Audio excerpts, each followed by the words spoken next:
He looked rather pathetic. Doesn't it ever get dark? Of course. When double British summertime ends.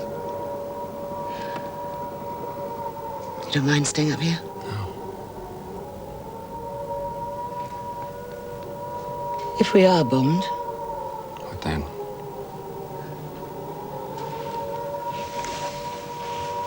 They'll find us. Our bodies. Together.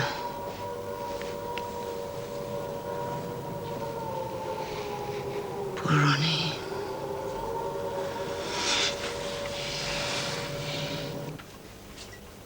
Hello, Vi. Hello, sir. Well, how nice to see you again. Darling, do we have any coffee? Oh, no, thank you. You sure? Yes, thank you. Well, sit down, please. Sit down, Vi. Thank you. Sir, I'm sorry to come so late, but Dad wanted you to know about Rosie. Oh, yes. The first thing tomorrow morning, she has to start work at the parachute factory. Oh, I see. Well, there we are. You see, nobody's allowed domestic servants these days. I'm very grateful you took the trouble to tell me, Vi. Rosie, she couldn't bring herself to tell you, sir. Oh. She's that upset about it. That's all right, I understand you. You tell her that she shows great feelings. Well, what do we do now? Well, Mummy'll have to give up her work at the hospital and stay at home here to look after things. Well, I don't think things are quite that drastic, darling. Listen, what about Nanny? Nanny? Yeah. Do you think we could persuade her to up sticks, come all the way down here? I don't know. Think we could? Yeah, it's worth a try, isn't it? She's terribly old, Daddy. Oh, God, don't ever hear you say so. I'm sorry, Vine, this must be very boring for you. And, anyway, I have been remiss. It's, Sir? It's only because I... Anyway, please receive my belated but very best wishes. Oh. Thank you, sir. His name's Chuck. America. Well, I'm sure that you'll both be very happy. Thank you, sir. Sir, Mrs. Durham's in London this evening, Rosie said. Yes. Well, there was this fella in the pub, and he says there's a raid on up there now. Oh, dear. In case you want to telephone or anything. Well, it doesn't do to worry, Vi. Mrs. Durham and I have an arrangement. We only telephone each other in extreme emergencies. But thank you. I'll forget my head next. What's this? Good heavens. More whiskey. Dad says he's sorry about Rosie leaving you. Well, that's hardly your father's fault. He says he knows one or two around here would like that, but wouldn't appreciate it. And a few more would appreciate it, but don't deserve it. And he'd like you to have it, sir. Roll out the barrel, we'll have a barrel of fun. Roll out the barrel, we've got the blues on the run. Sing through the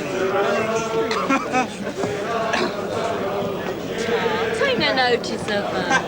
I ain't. They're only jealous. Oh, it's me cuddling. Doing pretty good for yourself. Right, Skip. Now, you're right. No one knows what it's like unless they've been up there and come back. Okay. Dry your eyes and drink up. I mean, what do they know about it? Nothing. Look, it's a short life, kid. Enjoy it. Mavis? Chuck here wants more beer. Nah, I don't want another beer. I do apologize to my boys, Mavis. I'm tensed up. Watching their buddies get shot to pieces week after week. You know, any day now, it'll be one of them. Or you, Red. Yeah. Or me. Hey, Sid! Sid! Over here, Sid! Hello, Sid. Sid, where you been? I've been waiting So, for you. where's Benny, eh? Nobody will say. Hey, come on! Come on, let me... Come on! You saw what those guys did? Yeah, I did. Listen, Sonny. The two gentlemen with Sid, they're Benny. Yeah, you know all about Benny. Yeah, you know, Sid's been messing about with Benny's girl. Yeah? And Benny don't like it. So if you're a friend of Sid, Sonny, don't go advertising it all round the bowsprit. Understand? Yeah. Thanks.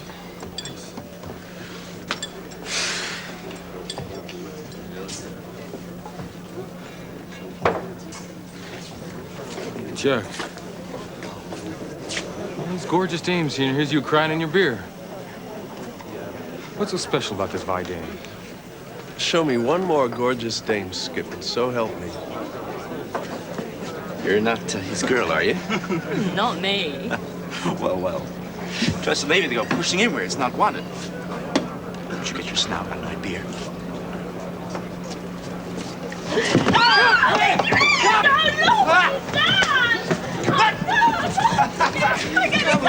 Come on, let's have him. Come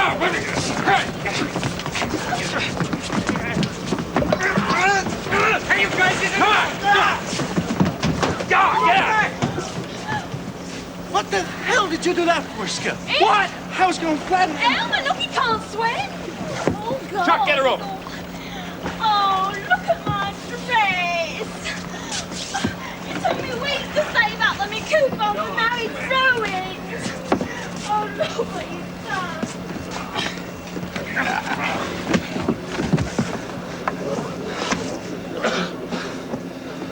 Well, Elmer, what do you think? It's turn to pay for the beer.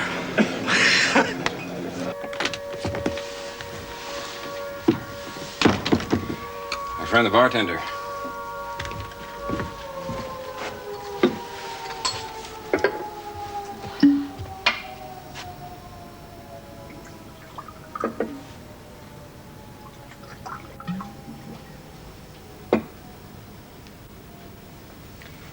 Primitive, but same again.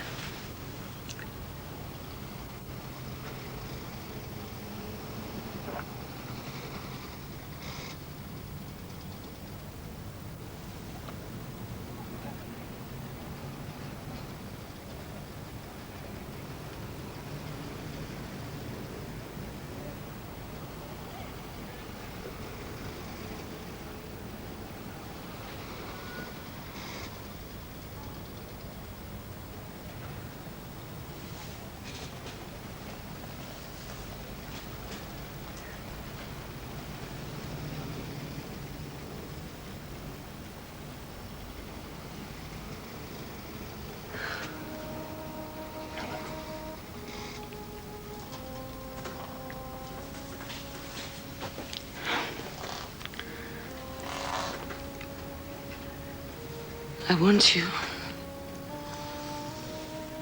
God knows I want you.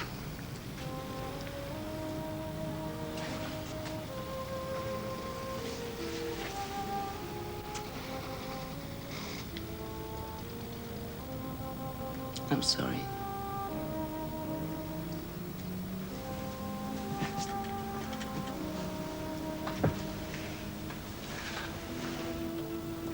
I'm so sorry. It's all right. It's not all right. If I had the morals,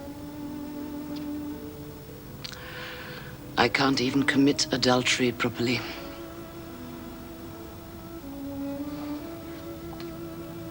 And let me tell you something. First day we met, I had you figured. Where I come from, the kind of people I mix with, we know all about your type. Who? Classic rich bitch, English aristocrat, chilly as an iceberg. Me? You. And something happened, and I didn't like it. I had to go through the painful business of breaking down my cherished prejudice. And see you as you are. And from that moment, my head and heart haven't stopped spinning.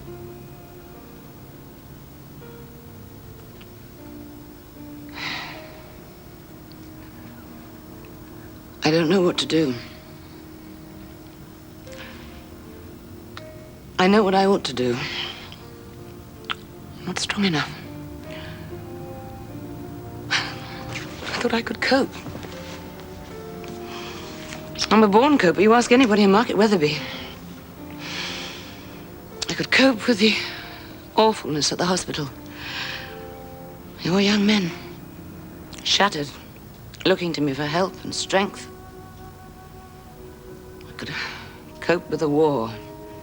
The endless, miserable, exhausting, bloody war. I could even cope with Ronnie. trying to grin and pretend his life isn't a ruin. I thought I could stand like a rock in the middle of my family and let the war wash over us. But it's gone. It isn't the war.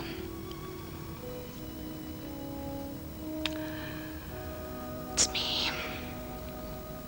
So whatever you do, don't ever marry a sailor. I'll try and remember. That's 1 and 9pence, please, madam. Sailors are always married already. If not to some whore in Portsmouth or Peru, then they're married to their bloody ship. There's nothing a girl can do about that, is there? Thank you, madam.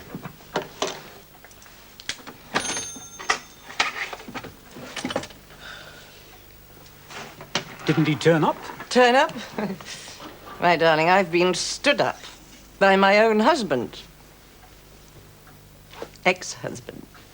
Sorry to hear it, madam. Me too. I even telephoned his ship. They tried to, from the Dorchester. Asked some half-witted admiral what they were doing with my husband. Would I mind waiting a couple of hours while they stoked the funnel, painted the boiler? Oh, some damn thing. I don't know who it hits worse. What? The war.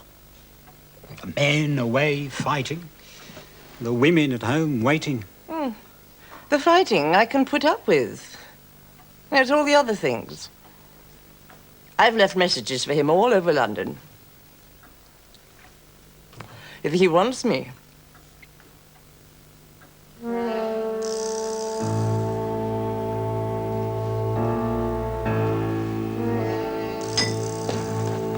He knows where to find me.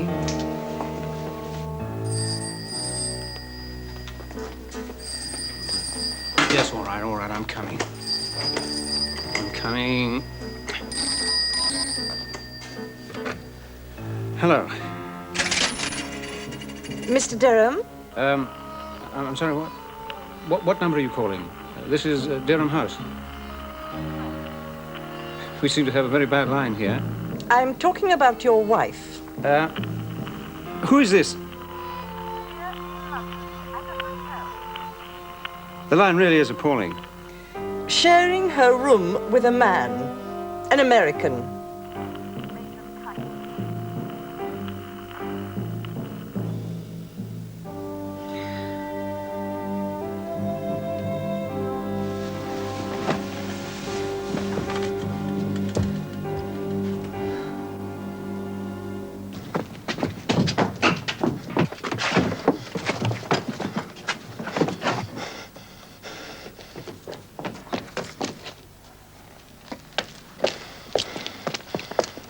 The pale moon was rising above the green mountain. The sun was sinking beneath the blue sea. When I strayed with Just my shut up, love Chuck. to the pure crystal. Been robbed. Dolly? Huh? She kept putting her arms around me, telling me I was cuddly. She's got my wallet. Where's Red? Red? Will you shut up? What? Red! We're not supposed to Red! be here. You naughty boy. It's after time. Do you want to lose me my license? Dolly, she's got my wallet. Oh, never mind, love. It's only money. Only. We were beefing about it. Enjoyed yourself, didn't you? Something's more important than money. Eh, handsome? Mavis, What, love? it's getting kind of late. Ah. We gotta get on back. Oh, well, needs must when the devil drives. Far to go? No, Suffolk, Margaret Weatherby. Hey? Yeah, sure. You can't, not this time of night. We'll grab a taxi. It cost a fortune. Sure, but it's only money. Come on, let's go. Not a sound now, boys. All clear. Don't worry, love. I'll kill Dolly when I see her. Thanks. Good night. Mavis, What, love? when you see Sid, kill him too. Well, Chuck, give my love to your girlfriend. fine, wouldn't it? Yeah. Sure, thanks, Mavis. I'll do that.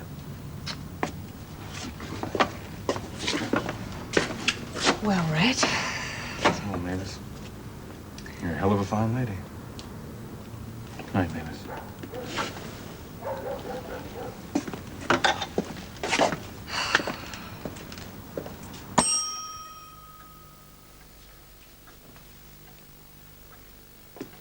Sorry, sir. I'm shut. I'm looking for a lady. Oh, yes, sir. Yes, this is the Windsor Park Hotel. Yes, sir. I'm hours late, but she did say she'd be here. The name's Lambourne.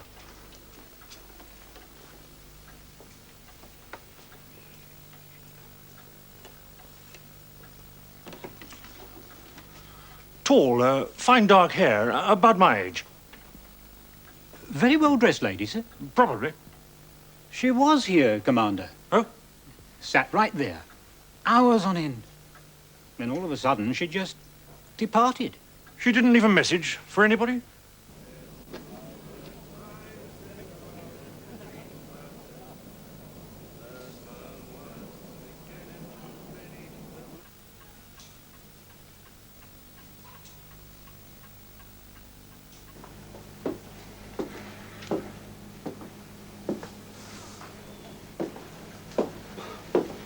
It's all Skip's fault.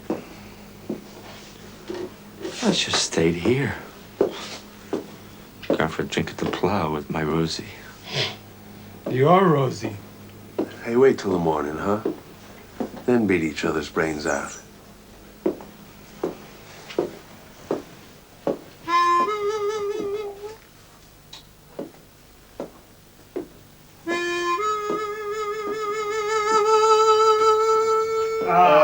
Yeah, shut up, Emily. I want to get some sleep.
You may be interested to know that the theme music from We'll Meet Again, together with a vocal version, is now available from record shops.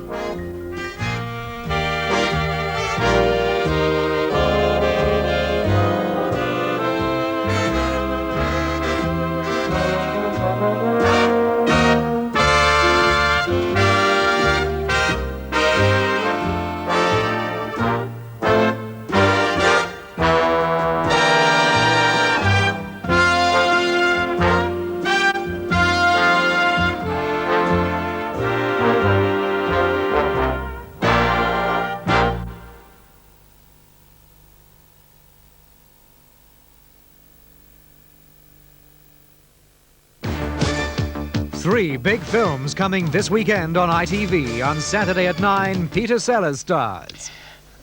What are you doing to them? No, don't do that. Stop it at once. What are you trying to do? Start a war between Germany and America? Then Sunday afternoon at 4:10, Michael Caine masterminds a gold bullion robbery in The Italian Job.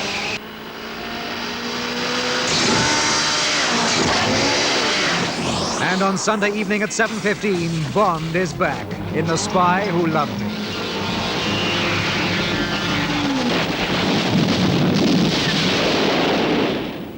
Alone at last.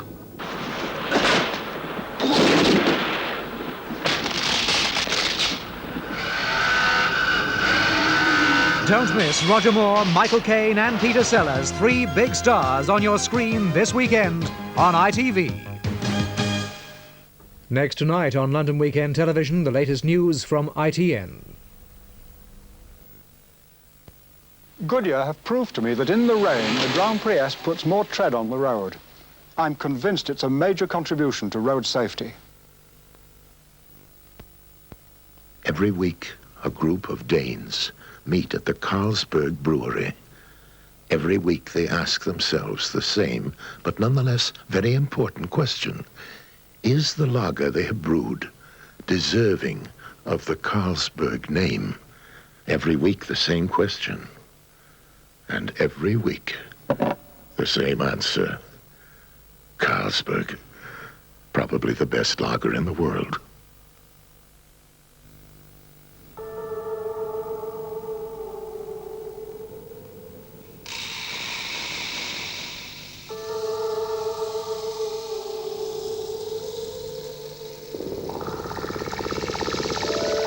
Could this be what you're looking for?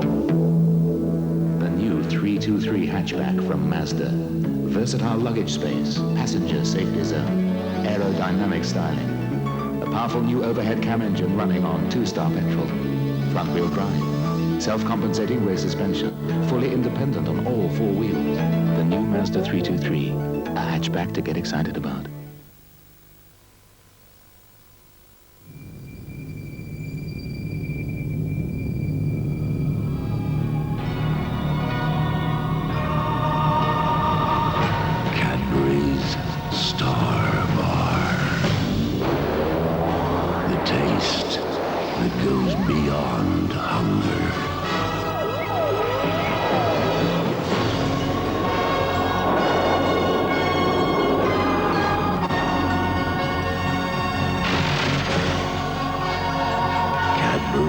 Star Bar. Now, 10% bigger.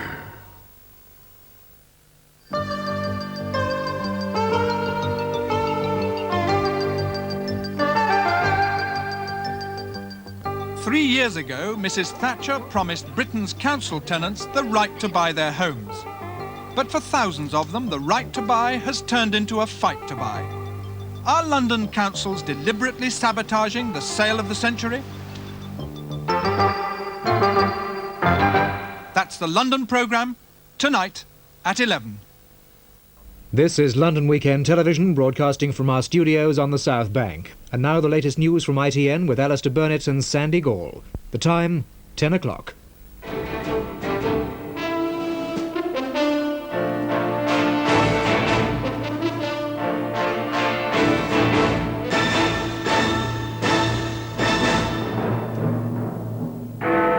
Is he now the alternative Prime Minister? BL is catching up with the other robots. There's more fighting on the West Bank. And Mr. Whitelaw wins a Tory ovation. Good evening. The Social Democrats have been talking today of Mr. Roy Jenkins as the next Prime Minister after his win at the Hillhead by-election. The Liberal leader, Mr. David Steele, has not disagreed, but he has been more guarded about who should lead the alliance. The other parties in the by-election have been licking their wounds and playing down their defeat. Mr. Jenkins arrives at Westminster on Tuesday. His friends expect him to become Mrs. Thatcher's chief opponent. They say the alternative Prime Minister. He repeated today what he said of the SDP Liberal alliance on ITV last night. If people want me to lead it, I will lead it. Mrs. Shirley Williams said, "There's no one in the SDP who would not agree to Roy Jenkins being put forward as leader of the alliance and future Prime Minister." Dr. David Owen, another SDP founder, had already said, "He's certainly going to be the leader of the alliance in Parliament and our prime ministerial candidate." The Liberal leader, Mr. Steele, said he too looked forward to an alliance government. "I will work with whichever leader they choose," he said. Mr. Jenkins's triumph at Hillhead came at 12:30 this morning, half an hour into the SDP's first birthday. His majority over the Tories, 2,038.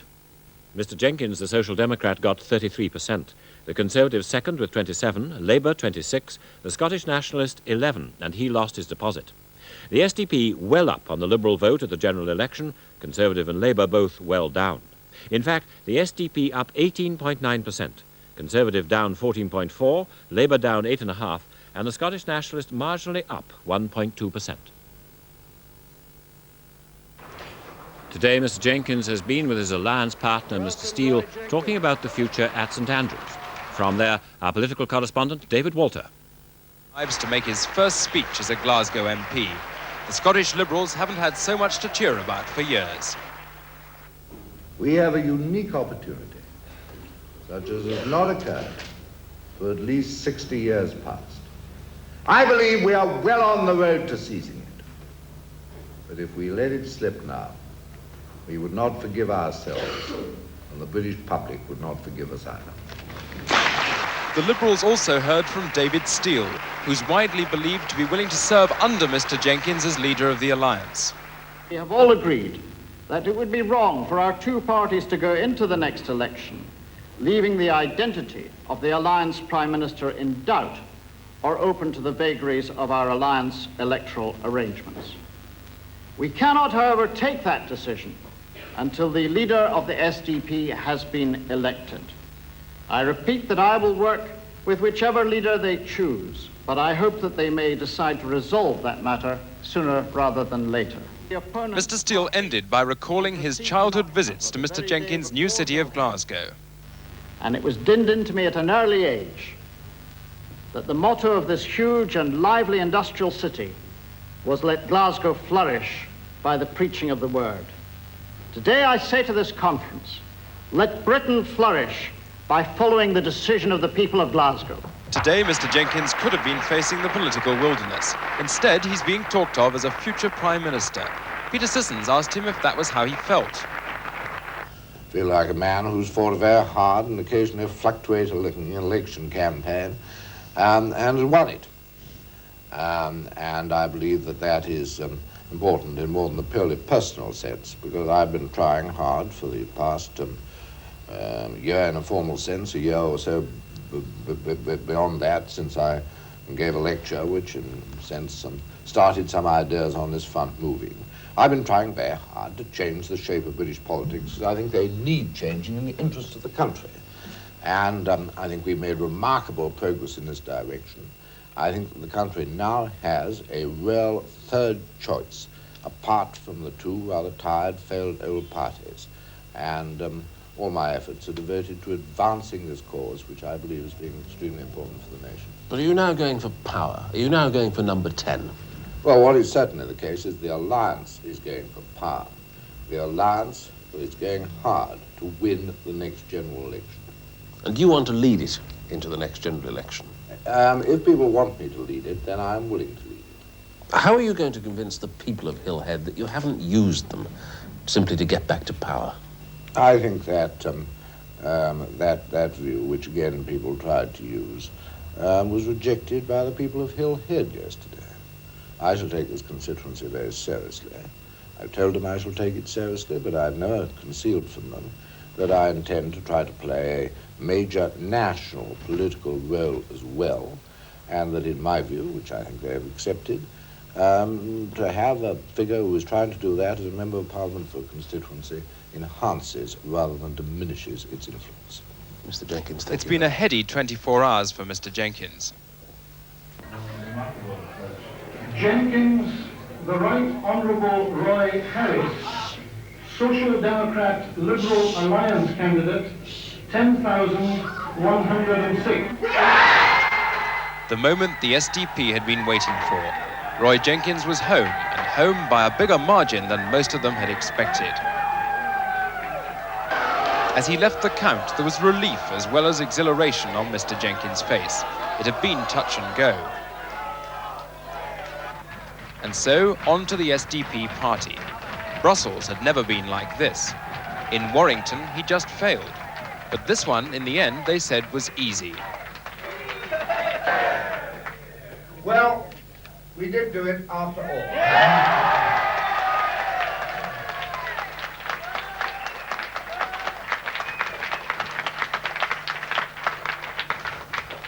And we did it by time more than any of us believed we were going to do it by at least until the last 24 hours.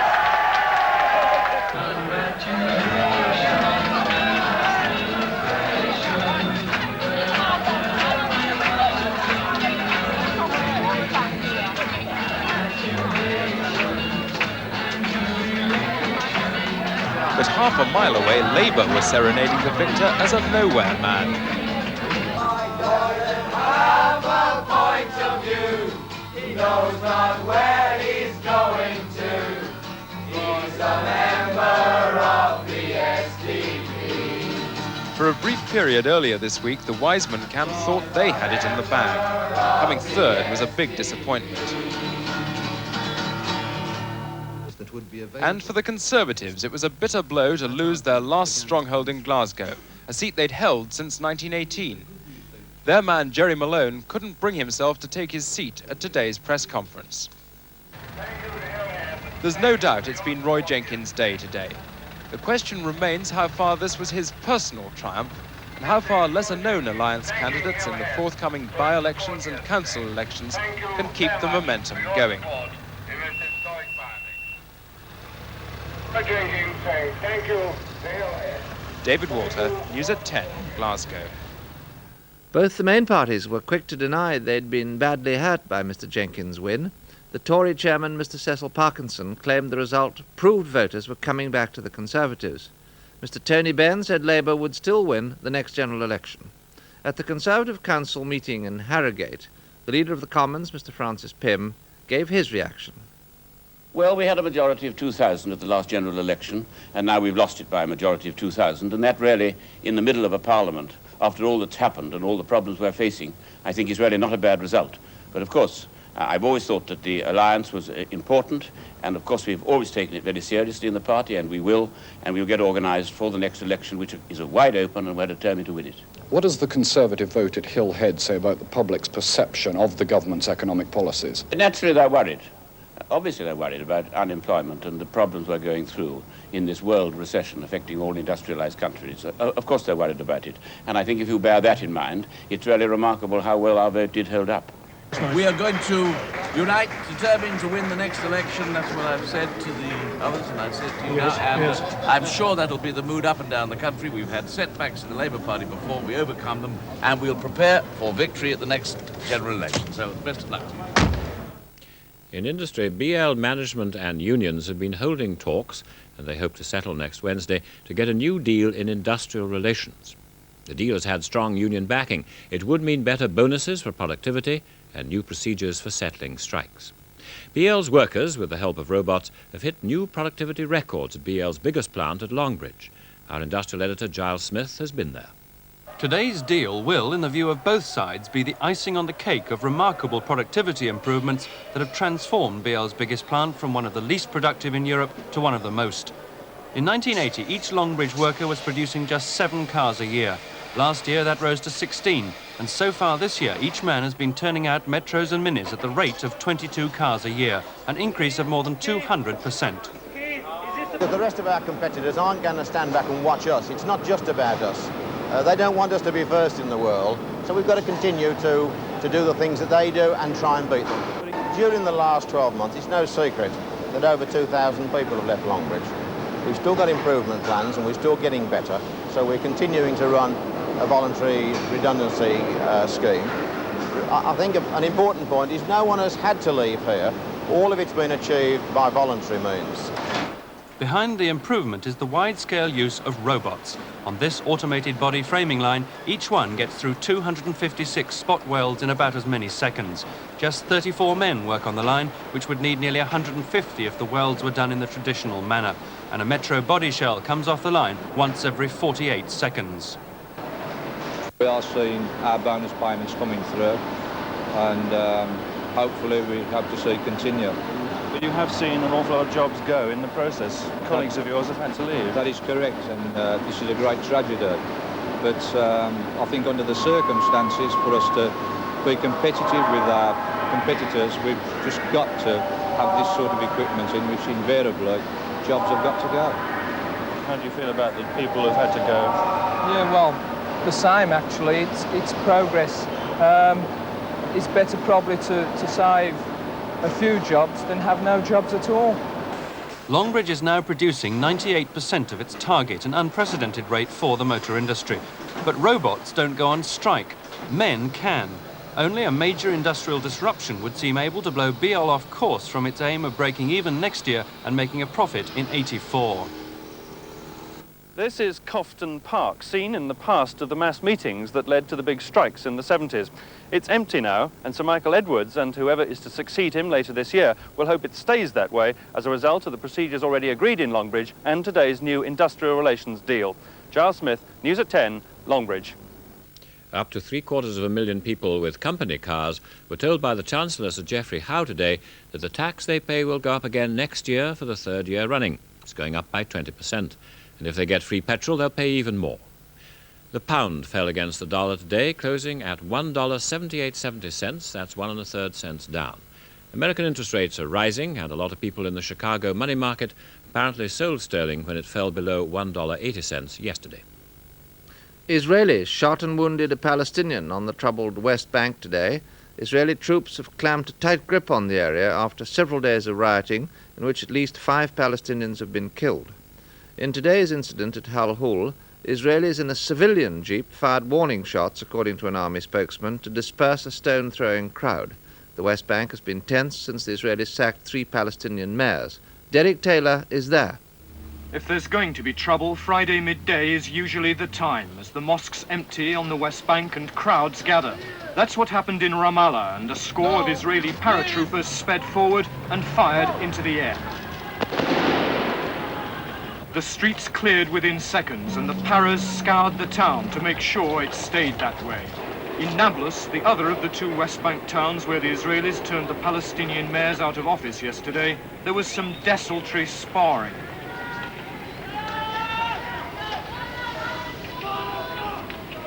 As the military clampdown continued, the head of the Israeli administration in the occupied territories was justifying to foreign journalists the dismissal of the mayors, who he said are agents of the PLO, the Palestine Liberation Organization. Israel is engaged now in a very serious struggle against the PLO. I consider it to be a very crucial struggle for the chances of peace in the Middle East. It is very clear to all of us that the PLO is committed to the tactics and politics of undermining the framework for peace in the Middle East established in Camp David. Israel's action, though, has brought criticism from the other peace partners, Egypt and America. But at the moment, the Israelis have got a lever against both of them. That's the fear that an open rift between the peace partners might be enough to lead the Israeli government to delay the handover of the Sinai to Egypt due next month. Derek Taylor, News at 10, on the West Bank. The people of El Salvador are about to vote, despite all the bullets. A special report next. Plus, Mr. Whitelaw finds the party faithful, and on, up Everest. That's in a couple of minutes.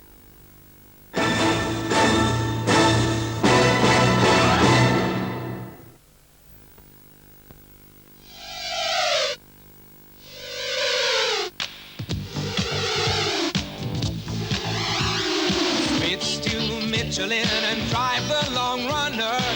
Switch to Michelin and insist on no other.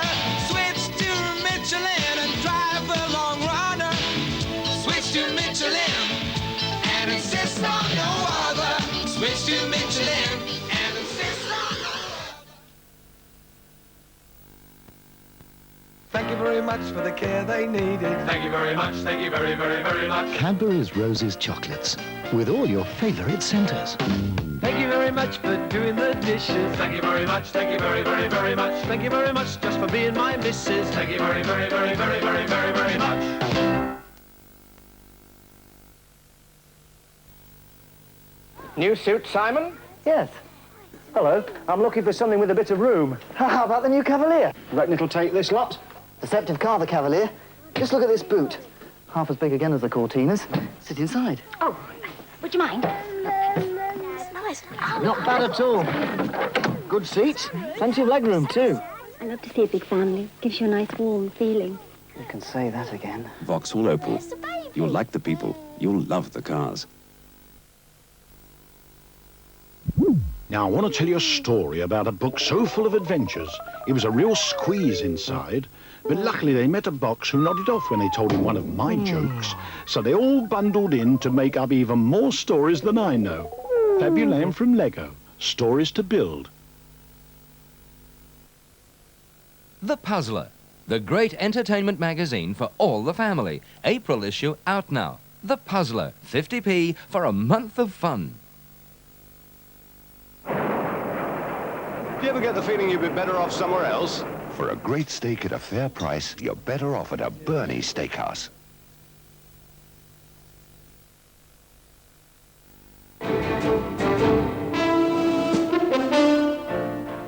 The Americans seem to be anticipating an extreme right-wing victory in Sunday's elections in El Salvador, and they appear to have changed their minds about Major Roberto Dubuisson, the leader of the Nationalist Republican Alliance, who's been linked with the right-wing death squads. A former American ambassador to El Salvador is reported to have called Dubuisson a pathological killer. American observers of the election have just arrived there. Jon Snow reports. With a day to go to the election, the American senator and congressmen observing it arrived in a bulletproof convoy 2 hours ago. The British delegation, already here 5 days, has not disguised its resentment that the Americans have joined them so late. The ballot papers being unloaded at polling stations offer the people a choice of centre, right and extreme right-wing candidates. Each has held rallies, whilst the Social Democrats, Socialists and Communists have not. All their candidates are either dead or in exile. The left argues that the death squads would continue to hit them if they returned. Though there are half a dozen parties of the right, the battle is really between two men. President Duarte in the centre for the Christian Democrats is Washington's candidate, but both he and the US Embassy here think he has a good chance of losing. His opponent, Major Bob Dubuisson, on the extreme right, now has, in the opinion of the embassy and many others, a fair chance of winning. Vast amounts of money sent in from the exiled oligarchy in Miami have given him a lavish campaign. He promises to restore much of their land to them and to defeat the guerrillas with napalm and gas within 3 months. 6 miles outside San Salvador this morning, in the notorious lava pits, lay the bodies of a woman, a man and a child. This is the spot where the death squads daily dump their victims. Senior American officials have been convinced of Dubuisson's connections with the death squads for a long time. The documentation associating him with the killing of Archbishop Romero has been destroyed, but it was seen before that by the previous American ambassador here, Robert White. Until a few weeks ago, the embassy made it plain that Dubuisson was not a man with whom they could cooperate. But last night, in an about-turn, the US ambassador revealed to selected journalists that a new view prevailed. Filmed at an aid meeting this morning, he said, "We know Dubuisson's reputation. He denies the rough stuff. He should be judged on his future actions and not on his past performance." Leaving, he told us, America would try to cooperate with Dubuisson if he won the election. Amid the furor stirred up by this new policy, guns blazed away in the district around the Electoral Commission headquarters. It lasted 24 hours and there was never any sign of the guerrillas, but they have been active elsewhere today.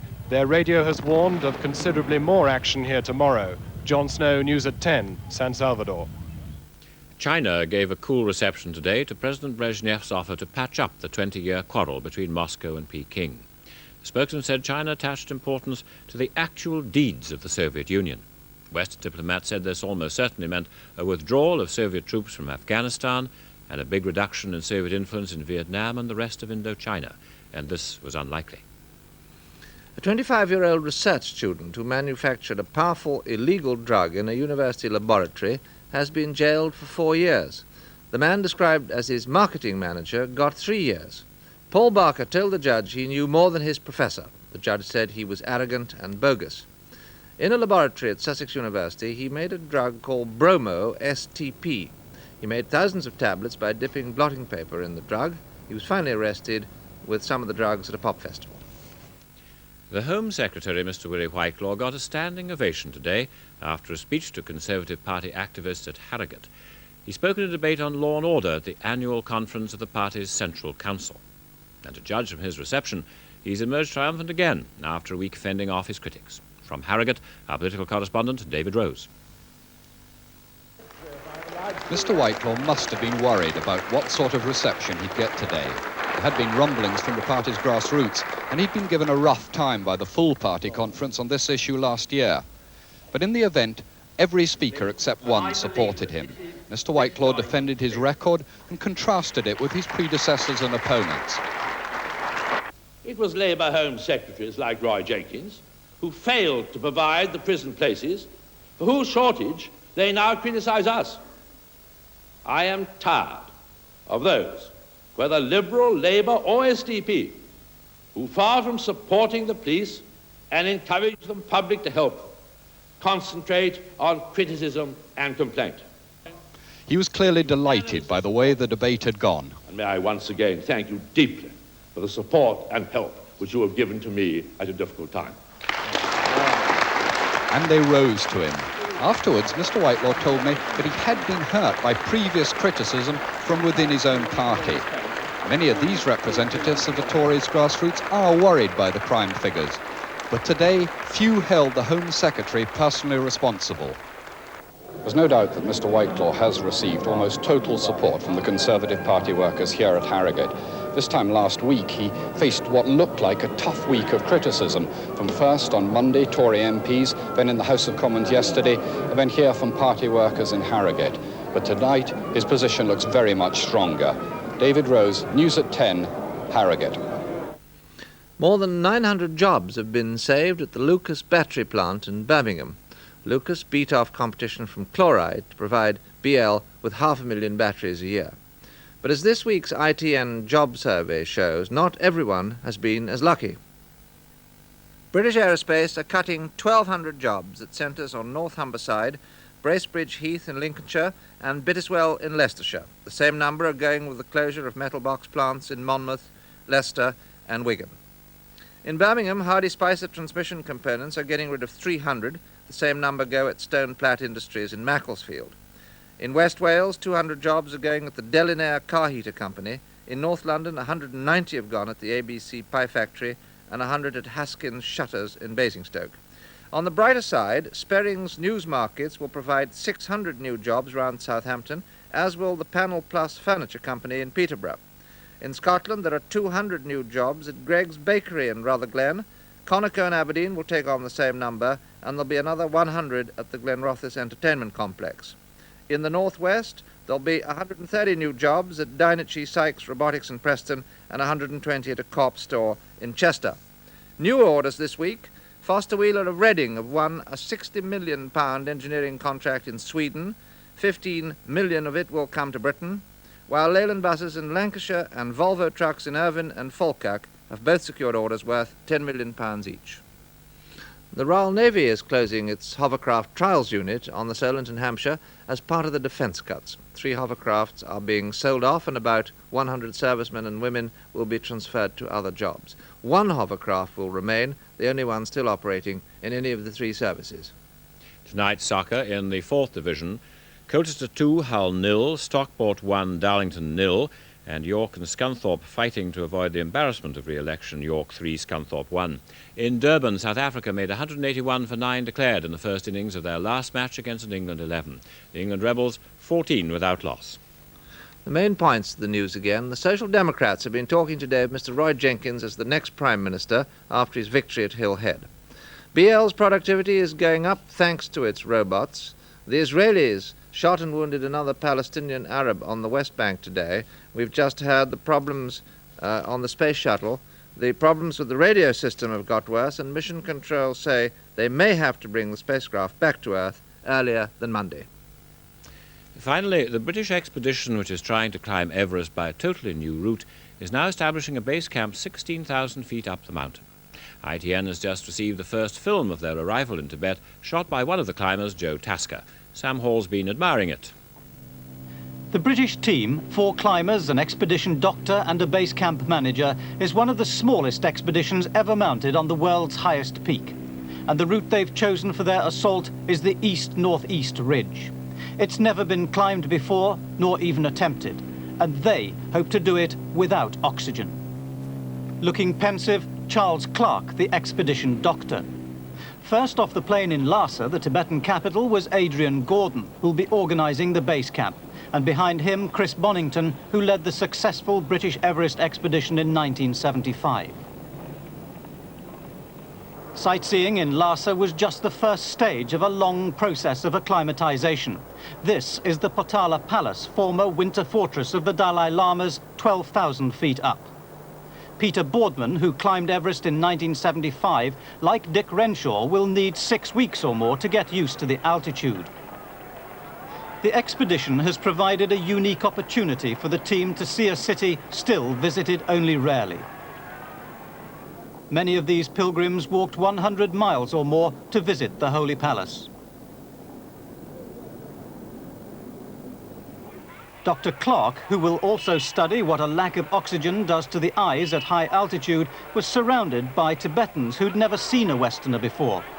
And that's Dick Renshaw, who climbed on the British K2 expedition 2 years ago.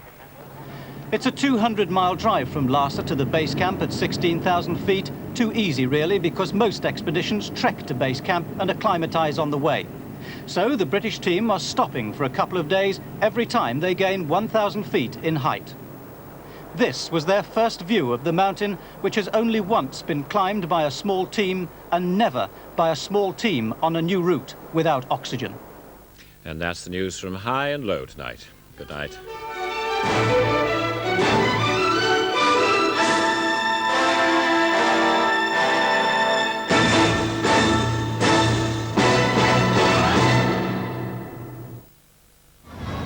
Now biting down there as they settle for the start of heat 14. And again, it is Pennell from the outside, and Knudson's drifted across, and Pennell has spotted the move and picked him off as clean as a whistle, or has he? Tomorrow on World of Sport, a new speedway season bursts into life with the first major meeting of the year. World champion Bruce Pennell leads Cradley against Ipswich in the battle for Speedway's premiership. It's also the start of the flat racing season, and ITV's cameras are at Doncaster for the traditional opening highlight, the William Hill Lincoln Handicap. Indoors, there's squash with world champion Jahangir Khan putting his reputation on the line against the former champion Jeff Hunt. And from the Royal Albert Hall, we've professional wrestling. And Rockroach tried to give it a jump, but he landed nicely. Left knee worried a bit, but not too bad. Wrestling completes a varied afternoon which opens with On the Ball and also includes cycling from Italy. All that tomorrow at 12:15. And now the weather. Tonight will be dry and clear with light winds, temperatures falling to near 3 degrees centigrade, 37 Fahrenheit in central London, 0 centigrade, 32 Fahrenheit in rural areas, giving a slight frost. Fog patches will develop during the night and become dense in places, especially close to the Thames estuary. On Saturday, after a cool start, fog will clear except over the estuary to give another dry, sunny day. Temperatures rising to 17 centigrade, 63 Fahrenheit, but only to around 10 centigrade, 50 Fahrenheit in coastal areas. Winds will be light and variable. It's outrageous. It's for adults only. It's bizarre. Coming next. If you want to save for a new car,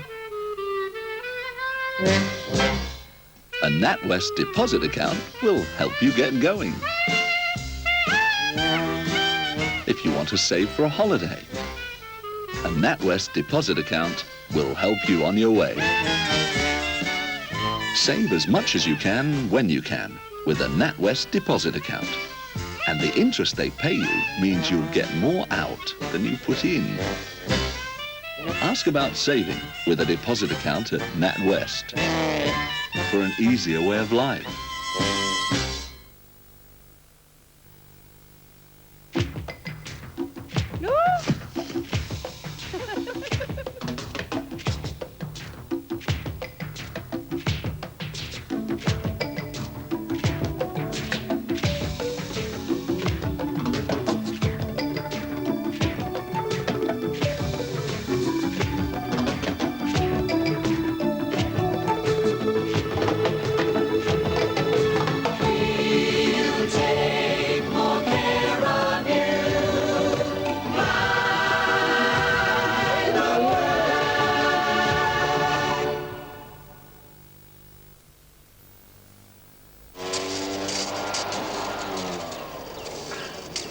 You don't need to do all that raking, you know, John.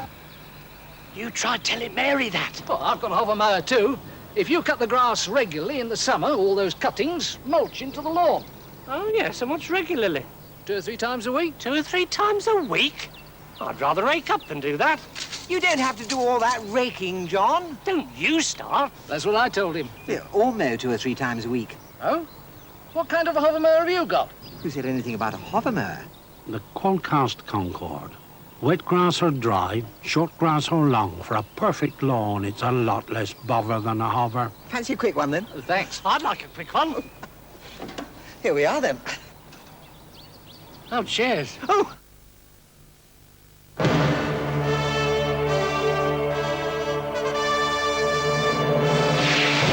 First, there was water. Then, there was fire. Then, PG Tips created an even better cup of tea. They've searched the universe for a better blend for their tea bags. And the bags themselves have been specially designed to let all the flavour of the new blend flow through. PG Tips' new Flavour Flow tea bags, for one of the best tasting cups of tea ever created. We're John Hill Holidays of Richmond, one of the largest traditional tour operators to the Algarve, and we're getting bigger in Greece. We're never knowingly undersold, so if you can find an identical holiday for less at another Apter travel agent, John Hill will refund the difference. Up to 50% discount for children, even in the school holidays. Phone for your John Hill holiday brochure now. This is James Bond's greatest hits. 20 superb tracks. James Bond's greatest hits. Come to Colindale and find out what made us Volkswagen Audi Dealer of the Year. Before you buy any new VW or Audi, give me a ring at Colindale. We have a great deal to offer. This Sunday night at 9:45, the Russian threat is ever present. You're worrying unnecessarily. All the same, there are certain things we should keep to ourselves. The fact that the Shah of Iran is still alive, for instance. I mean, he's right, Kev. I mean, we don't want to start another world war, do we? No problem. I should just use my super strength to push Britain out of the way, and then the bombs would miss us. Whoops Apocalypse on Sunday night at 9:45.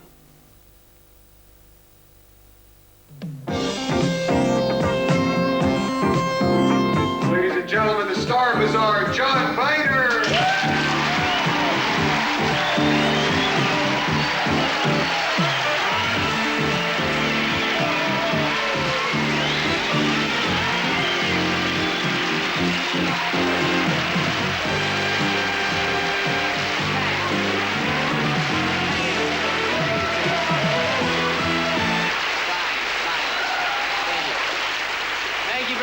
Thank you very much, everyone. I appreciate that. You're very gracious. I would like to say that this is Bazaar, a new series, a wonderful show for me. We get an opportunity to do new and different things, unique things.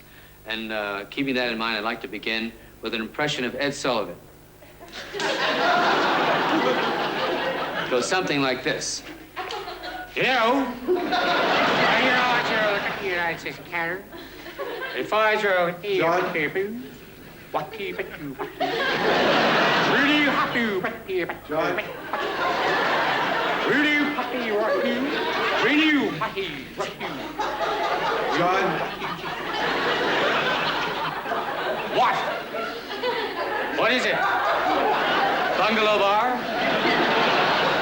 What is it there? Can we get on with the show, please? No. How's that? String you up by your testimonials. Now. All right. I'll get serious. I have to get serious now because we have to go to a very serious. Well, we're burying someone. Follow me.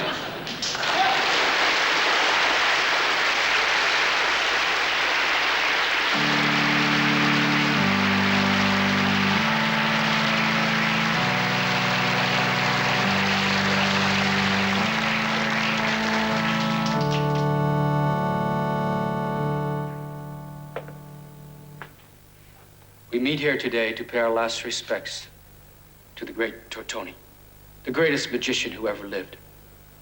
Born in a poor, remote section of Sardinia, he rose from doing card tricks for relatives to performing before heads of state and aristocracy of Europe. For tens of years, he never failed to thrill his audiences, whether royalty, commoner, millionaire, pauper, young and old alike. Yet through all his success, he was not a man content with greatness, but a man constantly testing himself.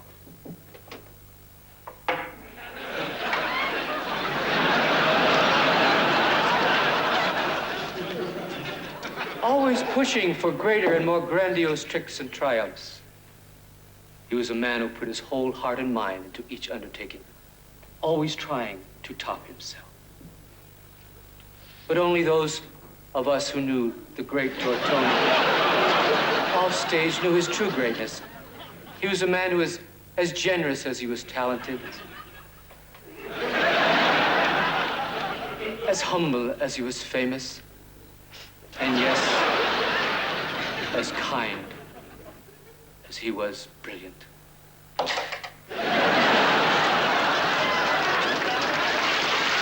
He was a family man, leaving them wherever he traveled, north and south, east and west, making no exceptions of his policy of love for all mankind.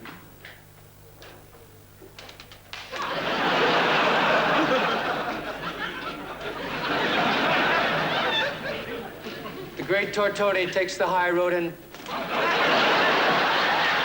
leaves us for a while, and we know that somewhere out there in the great unknown, we will meet again.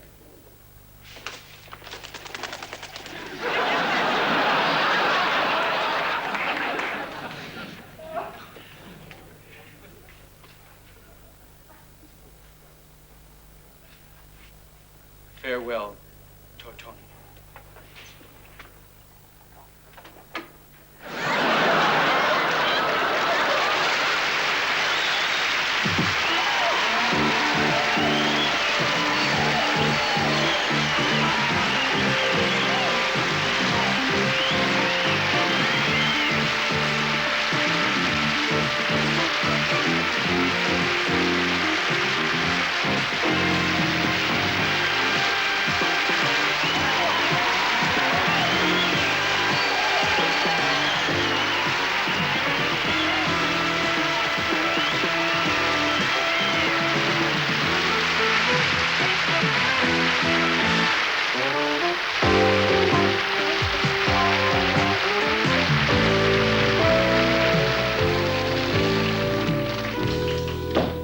Excuse me. Ah, clothes make the man, and Harry makes the clothes. How are you? Fine, thank you. I bought a pair of pants in here last week. Oh, yes, the wash and wear pants, and how well they did look on you. Oh, well, I washed them, and they shrunk. Well, these pants don't look like they've shrunk to me. Oh, not these pants. These pants.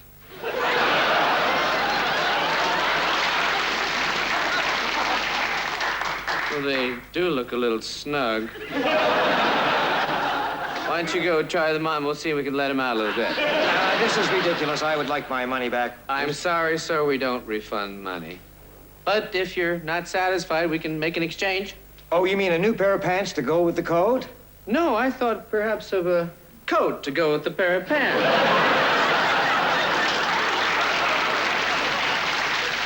You'll be hearing from my lawyer. Thank you. We can use the business.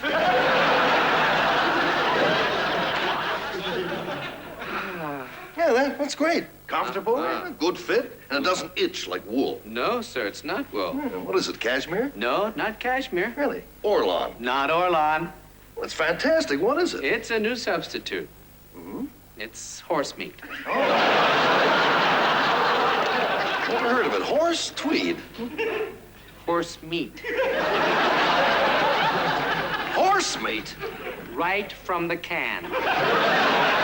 Horse meat? Get this thing on. I'm not wearing any horse meat suit. Oh, I know what you're thinking, sir. Who would ever wear a horse meat suit? But horse meat's being used for a lot of things these days. Airplane wings, basketball, wallpaper. I don't care what they're making. I'm not wearing any horse meat suit. Now get this thing on. Sir, just look in the mirror how good you look. It fits you so wonderful. You never have to have it cleaned. It never loses its shape. It will last forever. Horse meat? Yes. You haven't heard the price. $1.83. Horse meats. $1.83? That's right, $1.83. For the whole suit? Yes. The whole suit, and the beauty is of it, no one will know it's a horse meat suit. It doesn't smell, no one will know. Now, you're sure no one will know? I'm positive about this. Oh, horse meat. All right, I'll take it. All right. $1.83. Here's $2. Keep the change. Well, you are sporting. Oh, sir, and one more thing. Would you like cuffs or hooves?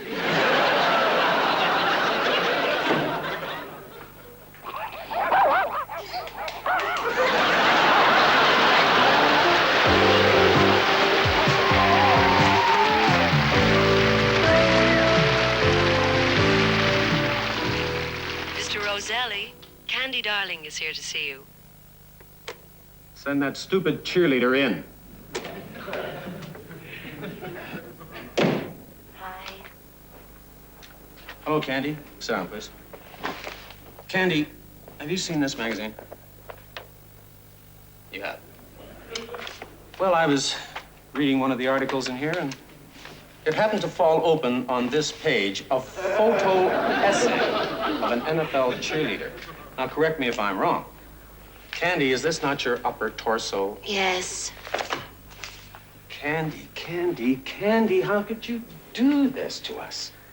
We gave you the dignity of wearing our colors on the sideline, the all-important job of cheering on our football players. We didn't try to exploit your body or take advantage of you as a person. I speak for every NFL owner when I say that we expect our cheerleaders to conduct themselves with dignity both on and off the field. And you have exploited us. You have taken advantage of the prestigious position to which we had elevated you. And I don't know why, Candy. It baffles me. They gave me $100. For money, simply money, Candy. I'm so sorry, Mr. Roselli. I mean, I really love the team. Candy, I speak for every NFL owner when I say that we are all family men. We have wives, we have children. We just can't permit this to go on. It's simply not dignified. Well, this doesn't mean I'm that... sorry, Candy. You're going to have to turn in your uniform. Oh.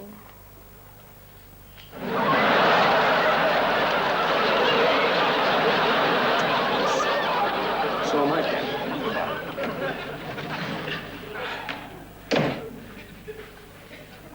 There's a new cheerleader here to see you. Send her in. Hello there, how are you? Sit down, please. Did you happen to overhear what I had to say to Candy? Yes, I'm afraid I did. Well, let me reiterate that being an NFL cheerleader is not just an opportunity. It's a responsibility to serve as a wholesome, dignified member and model of our team, of the NFL, indeed, of the grand old game of football itself. Do I make myself clear? Yes, very clear. Good. Now, let's get some details, shall we? What is your name? Susie Davis. Susie Davis, uh-huh. And your measurement, Susie? 34, 23, 34. Excuse me, did you say 34? Yes, 34, 23. 34? Are you kidding? Honey, we are looking for big kazabas. We want great big bazooms, honey. Do you expect to fill out one of these? What the hell did they send me? A boy? We want the guy in the 48th row who's drunk on his ass to go waka waka. We want our pants to be hot and bothered. 34? Honey, those aren't jugs. That's a rash. Go get some silicone. Come back when you got something that'll make guys sweat.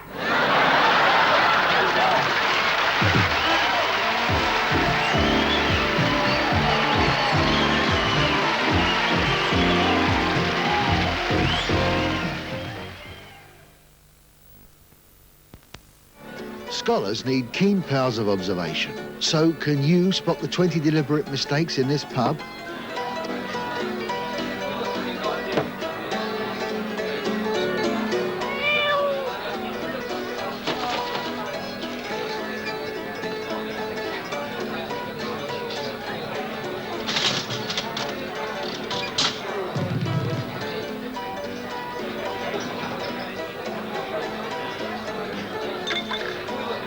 If you didn't spot them all, perhaps you need a new pair of glasses. Because when you know lager, you're an Ulster. I always tend to forget things, especially the name of wines. Chateau this, chateau that. It's all beyond me. Then, fortunately, I discovered Black Tar Liebfraumilch, a light, crisp, full-flavored white wine from Germany. So next time you're giving a dinner party, whatever you forget, don't forget the Black Tar. Oh, excuse me, my guests. Whatever you forget, don't forget the Black Tower.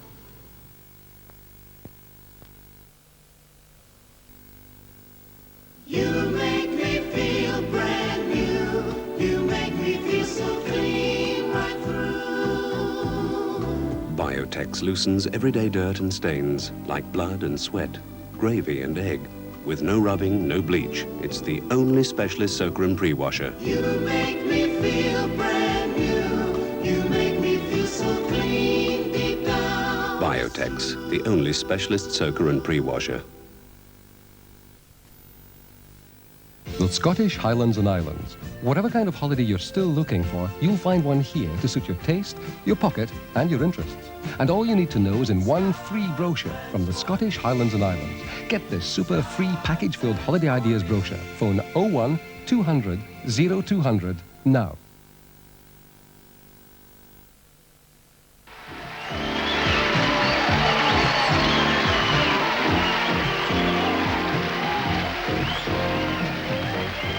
Good evening, ladies and gentlemen, and welcome to what we know will be one of the most exciting displays of courage that you have ever seen. In a few seconds, Super Dave Osborne will be coming down in front of these cameras before he attempts this unbelievable display of courage. And I just received a signal, and Super Dave Osborne with his two assistants now starting his descent. And he will weigh in. He's already been certified by a team of doctors that he is physically in A #1 condition for this event. Super Dave Osborne, would you come over here and say a few words to us? How are you? Mike, it's good to see you again. I'll talk to you for a moment, but I don't want to break my concentration. Of course, I understand, of course. But exactly, without giving it away, exactly what will you be doing tonight? Well, Mike, what I'll be doing is I'll be doing a stunt in this steam room here. As you can feel, it's already over 100 degrees. Oh, yes. And they will reach an unbelievable temperature, probably 200 degrees, and I'll be in there for quite a long period of time. Well, now, Super Dave, above you I can see a red light. Now, what is that for? Well, Mike, that's this light right here I will be ringing from inside the steam room itself, and that'll signal when I want to come out. All right, now, do you have anything else to say to our vast TV audience tonight before you attempt this feat? Well, Mike, I'd like to thank Showtime Television and the CTV network for putting up the money to cover this event live. And I'd also like to say to my wife and kids, don't worry, the Lord is with us. Ah, so well said, Super Dave. And all that we can say is good luck and Godspeed. Thank you, Mike. All right, Super Dave now will go with his two assistants into the steam room. And as you can see, they're going to harness him to the bench. Now, the reason for this is this keeps him stationary and helps him absorb any shock waves that might occur. His suit is made of polyurethane, which can absorb up to 220 degrees heat. He has fire-retardant gloves, also has fire-retardant shoes, and he has a special polyglymin helmet specially rigged for this unbelievable event.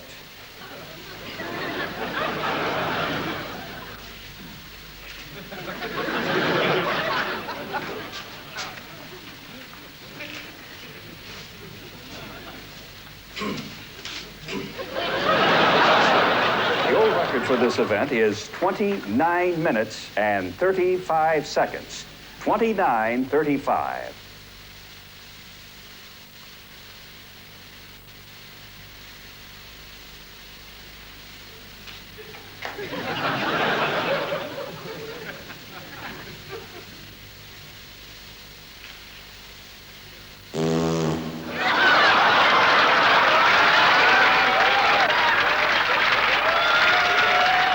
Ladies and gentlemen, due to the rash of unfortunate mishaps to daredevils on shows like That's Incredible and Games People Play, the FCC has asked us to issue this warning. Please do not try this stunt at home. It took years of practice by a professional such as Super Dave Osborne to even attempt this. One final warning, if you have asthma or any other respiratory condition, please back away from your television sets. Thank you.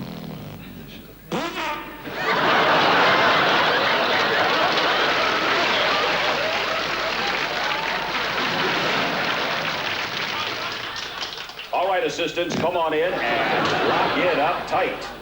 All right, there you have it. Now, what Super Dave expects to do in order to break the record is to recline for about 15 minutes, and then he will sit up for about 15 minutes as he attempts to break this record. And I don't... Oh, my God, Super Dave's in trouble. He's really in trouble. Quick, get in here. We need assistance right away. We got to get this man out of here. He can't stand it more than another second or so. Oh, my... Super Dave. Ooh-wee, Super Dave. You toughest, Mike. Are you all right? It was the closest to death I ever came in my life. I trained with skunks for a couple of months, but it's not like the real thing. That fat one really got me. Nice try, Super Dave. Thank you. Well, Super Dave, you tried, and that's all that anybody could ask. And I'm sure that I speak for everyone watching, that even though you failed to break the record, your courage was always unbelievable, and we will be looking forward to your next stunt. And now this is Mike Walden returning you to Bazaar. We off? Okay. Good luck, Dave. That's all. Sorry about the glass. Did anybody leave a watch in there? Is it a golden? Yeah. Super Dave on the back? Right.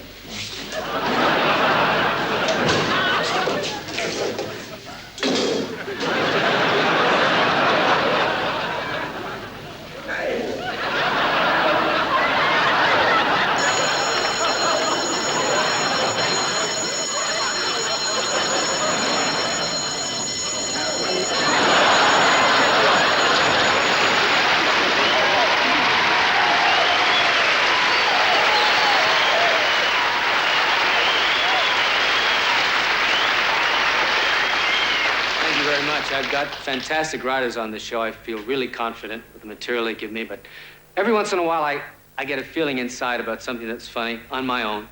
And last night it happened to me. I got a great idea. It's my own idea, as I said. It's never been seen on television before. And I know you'll get a big kick out of it because I had a lot of fun writing it down. And I hope you enjoy it. First time ever. Thanks a lot.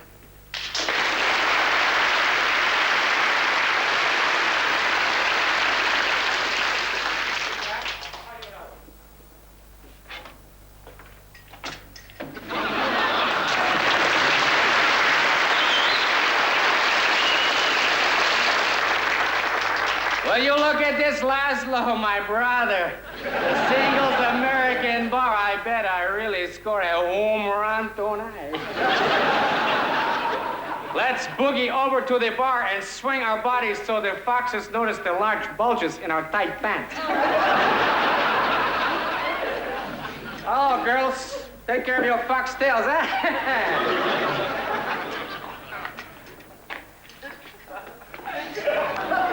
I bet if we tell those two foxes our astrological signs, they will permit us to fondle them. Mr. Bartender, we're a couple of macho characters who demand manly drinks so that the girls will notice our bulges.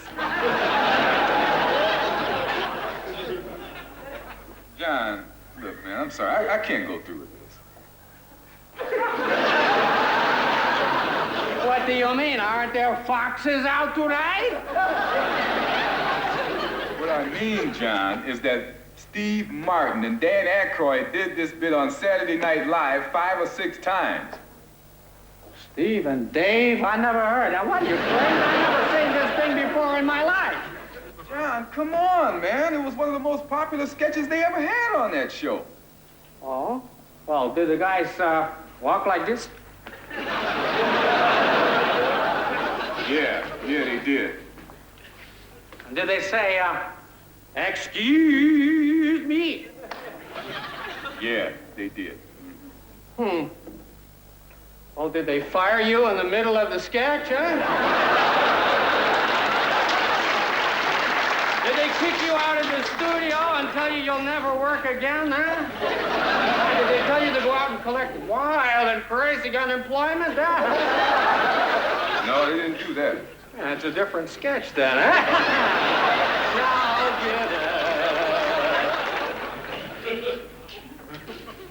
So, Laszlo, my brother, let us go over there and pick up on those two foxes who are sitting there with lipstick on their faces as much as to say, fondle me, you lusty Yugoslav. Come on. Come on.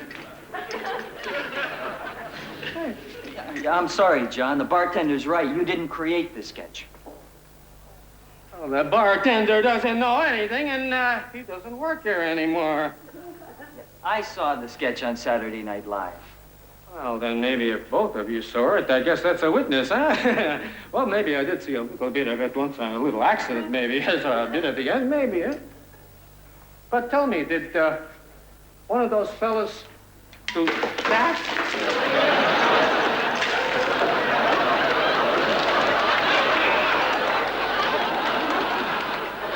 I guess not, huh? Laszlo, my decorative brother?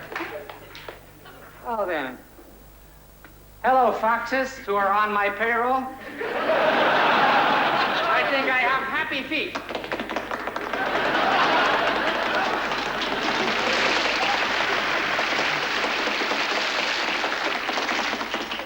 Have you two foxes, who are both single parents with many children to support, ever seen this kind of thing before? No, I haven't. I haven't, Steve. John. Excellent, then. Hey, what do you say we boogie, huh? Come on. Hey, how about you boogie with my dead brother, huh? I'll boogie with you because you're a live one. Oh, yeah.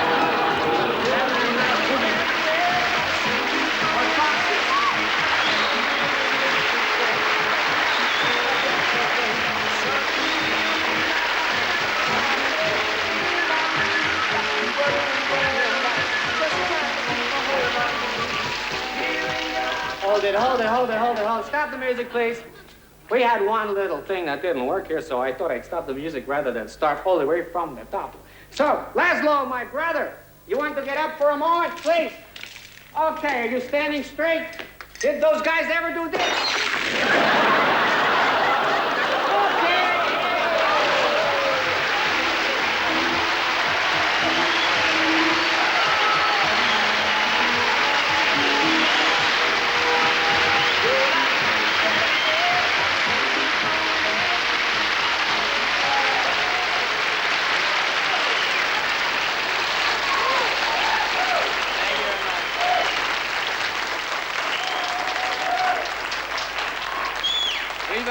We've had a lot of fun making you laugh. I haven't got much time. Good night. Take care of yourselves, okay?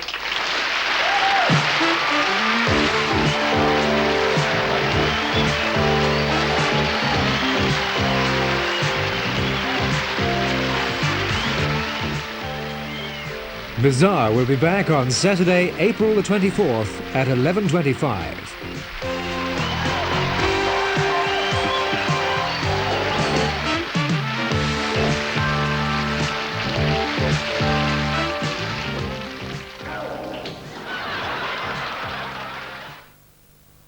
We know that this is an American plot. Tomorrow night, Peter Sellers stars in our Saturday film. The last 6 months, 11 officers of the High Command have disappeared from somewhere to nowhere, and I am asking myself where. I make myself clear. I'm looking forward very much. Me too. Now, 2 of them were last seen in this row house. 2. And the smell in my nose tells me there is something rotten in the state of Denmark. Don't miss Peter Sellers, a master of disguise. That's a face I've seen before. In an hilarious romp through soft beds and hard battles tomorrow night at 9 here on ITV. In a moment, the London programme investigates the sale of the capital's council houses.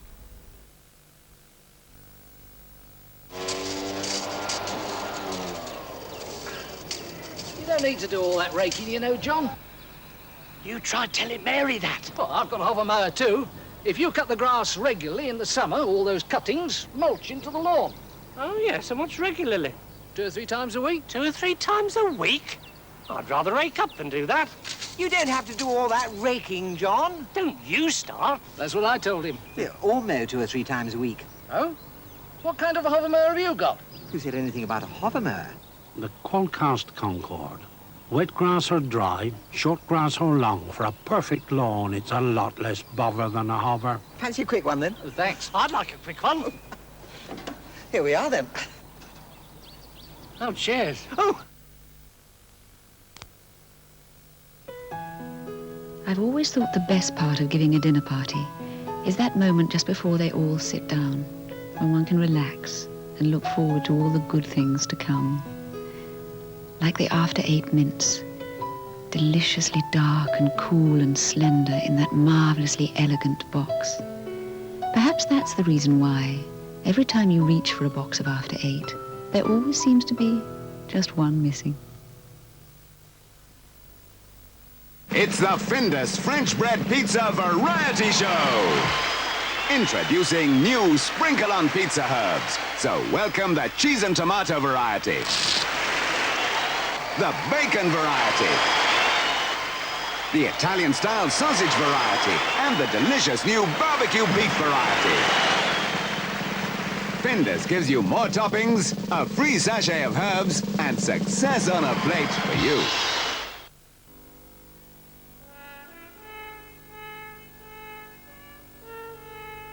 What can cool, can smooth, can give maximum protection at all times? This can. Castrol GTX Liquid Engineering.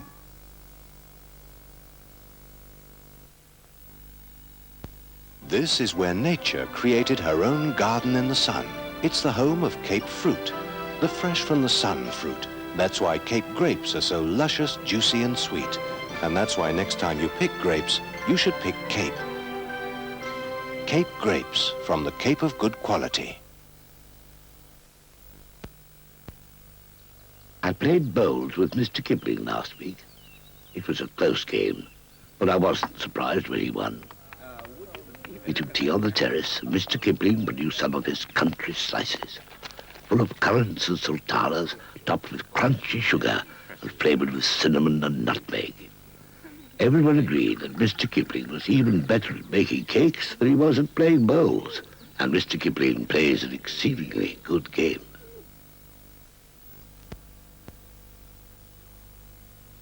At their brewery in Copenhagen, Carlsberg's brewing experts constantly strive to improve and refine their famous lager. But as they consider that Carlsberg is already probably the best lager in the world, they have little hope of success. Oh well.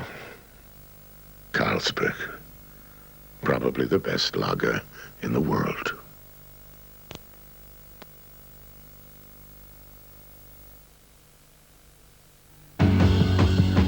Roy Jenkins' triumph at the Hillhead by-election has brought third-party politics right back into the centre of the stage.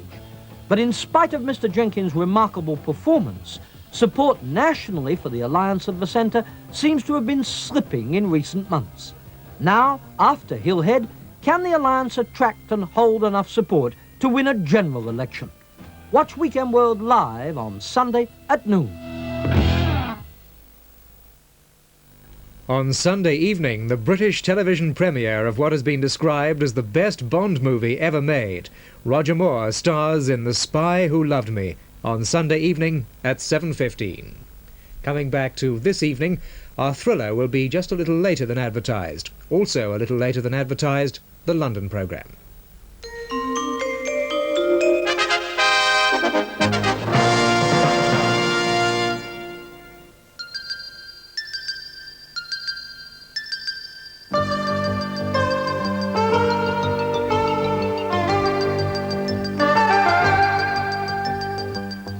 Years ago, Mrs. Thatcher promised Britain's council tenants the right to buy their homes. But for thousands of them, the right to buy has turned into a fight to buy. Are London councils deliberately sabotaging the sale of the century?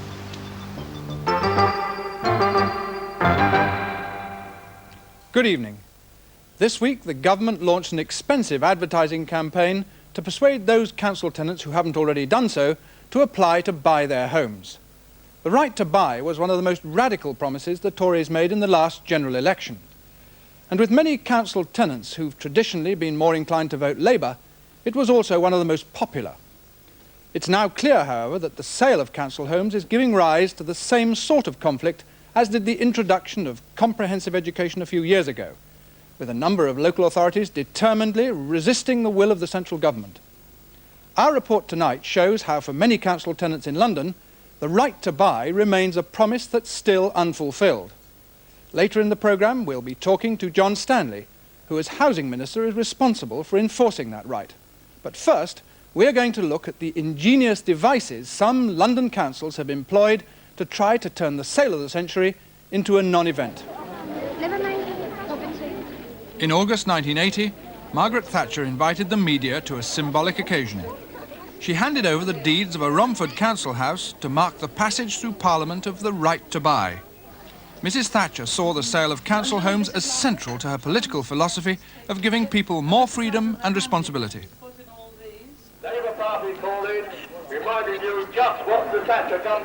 To her Labour opponents, however, it was an outrage.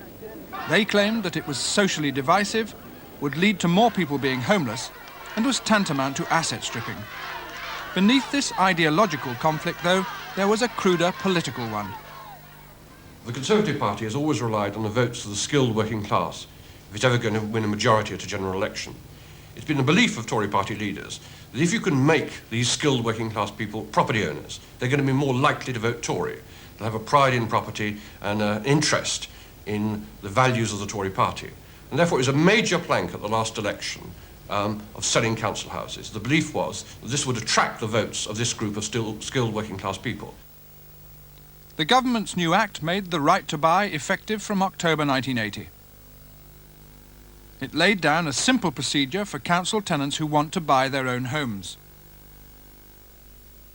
First, they fill in an application form called an RTB1, the initial stand for the right to buy, and send it to the council. The council checks that the applicant's been a tenant for at least 3 years. If so, it sends back a form called an RTB2, giving the sale the go-ahead. The next stage is that the council values the property and then issues a letter called a Section 10, making a formal offer and stating the price and conditions of the sale. If the tenant accepts the offer, the transfer of ownership can go ahead. Contracts are exchanged and the sale is completed. Just how simple and quick this process can be is seen in places where the council is keen on selling.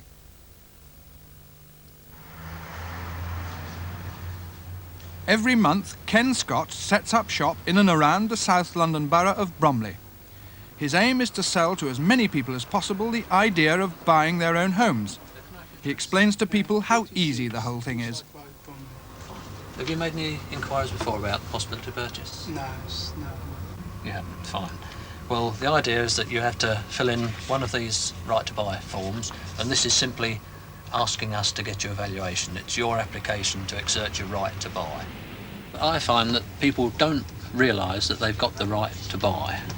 Well, the personal touch is very important, and if you can get people to come in and talk to them and tell them just how easy it is to go about buying, this is what this is about. We show them how to fill in the forms, how to apply for the mortgage, and all this sort of thing. Back at base, Ken Scott's team process all the applications and make sure that sales don't get held up by any problems in other council departments. You're arranging your mortgage, I understand, with the Builder Society. Have you yet confirmed it? And, well, we've streamlined it now, and we are averaging something in the region of 3 to 4 months from first application to completion. Just a little longer on flats at the moment, but that'll soon be the same as for the houses. There's also a sale of a council house to Mr. and Mrs. Donegan. Thank you. Several times a week, Bromley's mayor, Maurice Kenwood, signs piles of the legal documents which transfer ownership from the council to the tenant. Since the Act came into force, Bromley has sold about 800 council homes. That's 5% of their stock. This is another sale of council house, Mr. Mayor, Mr. and Mrs. Lodge. Bill and Jean Lodge have heard today that they're no longer council tenants. They're now the owners of the home that they've lived in for the last 10 years. From getting their application form to becoming owners has taken just 3 months. Up here. And upstairs and that. I thought we might have had problems, you know. We've never thought about buying before through that reason, that we would have had problems, but it's been so easy, you know, it's been fairly easy. So it's a nice feeling that you think all the work you've done is for your own benefit. I think it's better to do your own improvements. You can improve on the house without you know, permission every time, and do your own things and that, and keep it cleaner, improves improves the house. Estate and that, you know. If people buy, they tend to look after their properties, don't they? Bromley have so far completed sales with 43% of the tenants who've applied to buy. The same sort of sales rate can be found in other Tory boroughs, but not in Labour boroughs. Some of these have completed sales with fewer than 5% of those who've applied. We've been to 2 of these Labour boroughs, Lambeth and Greenwich, to investigate how they've managed to sell so few. Greenwich Council was one of the few Labour authorities in Britain to defy the law and refuse formally to implement the right to buy. The council majority were opposed to implementing it, and one of the things we were interested in was the fact that the Act seemed to say that if we wouldn't do it, the Secretary of State would, and a lot of us held the view that in that case we would let him do it, because we didn't have the staff resources in any case to carry it out in Greenwich. So we thought if he wanted it, he could do it himself. So we took lots of legal advice about that, and that argument went on for about 3 months. During those 3 months, Greenwich staff were instructed not to implement the right to buy. Interested tenants couldn't get the necessary forms or any advice. The council was formally warned by the Department of the Environment, but it was only when councillors realised they could be individually surcharged for millions of pounds that they decided to switch tactics. What they and Lambeth have done since is typical of many other Labour authorities. Unofficially, they've tried to make it as difficult as possible for anyone who wants to exercise the right to buy. Tenants have found themselves confronted with a series of hurdles, all aimed at getting them to give up trying to buy. The first hurdle was a big publicity campaign. Both Greenwich and Lambeth sent out pamphlets to tenants warning them of the cost and possible pitfalls involved in buying. Lambeth's was signed personally by Housing Chairman Matthew Warburton. We pointed out the very substantial cost of buying, of actually doing the process. We pointed out the fact that service charges on many of the properties would be half or 2/3 as much as the rent that tenants are currently paying. So that added together with the amount they were paying for the mortgage, they would be paying considerably more than they are at present as tenants. We also pointed out that many elderly owner-occupiers and owner-occupiers who are not well off cannot afford to maintain their homes.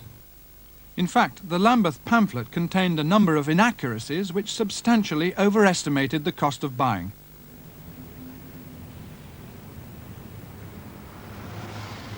The inaccuracies were spotted by Graham Pycock, a Tory member of the Lambeth Housing Committee. A number of financial parts of it were wrong, and under pressure they decided to issue a correction. We later discovered that they'd only issued the correction to those tenants that had asked for it. So having misled everybody, they then further compounded this misleading propaganda by in fact not really issuing it at all. So I'm sure many tenants are still under a totally false impression. Those tenants who weren't put off by the propaganda soon found themselves confronted by another hurdle. Getting hold of application forms and having them processed were subject to long delays. It's quite important that we hold shop meetings with all of our members within the next week or so. With this tactic, Labour councils were greatly helped by the attitudes of their trade union members who were expected to process the work on council house sales. Local government is 80% of NALGO, that's a union. These are the shop stewards of the Lambeth branch of NALGO. In October 1980, in a meeting like this, they decided to oppose totally the implementation of the Act. They instructed their members not to handle any right-to-buy work. This involved refusing to help any tenant asking for forms and advice. We merely refused to alter from the status quo. We'd not sold council houses before, We were not employed to sell council houses. It was union policy to refuse to sell council houses, so we carried on working as before. We refused to process any work to which we were unaccustomed, such as council house sales. So the documents didn't move, the letters didn't move, everything stayed where it was when it arrived in the offices.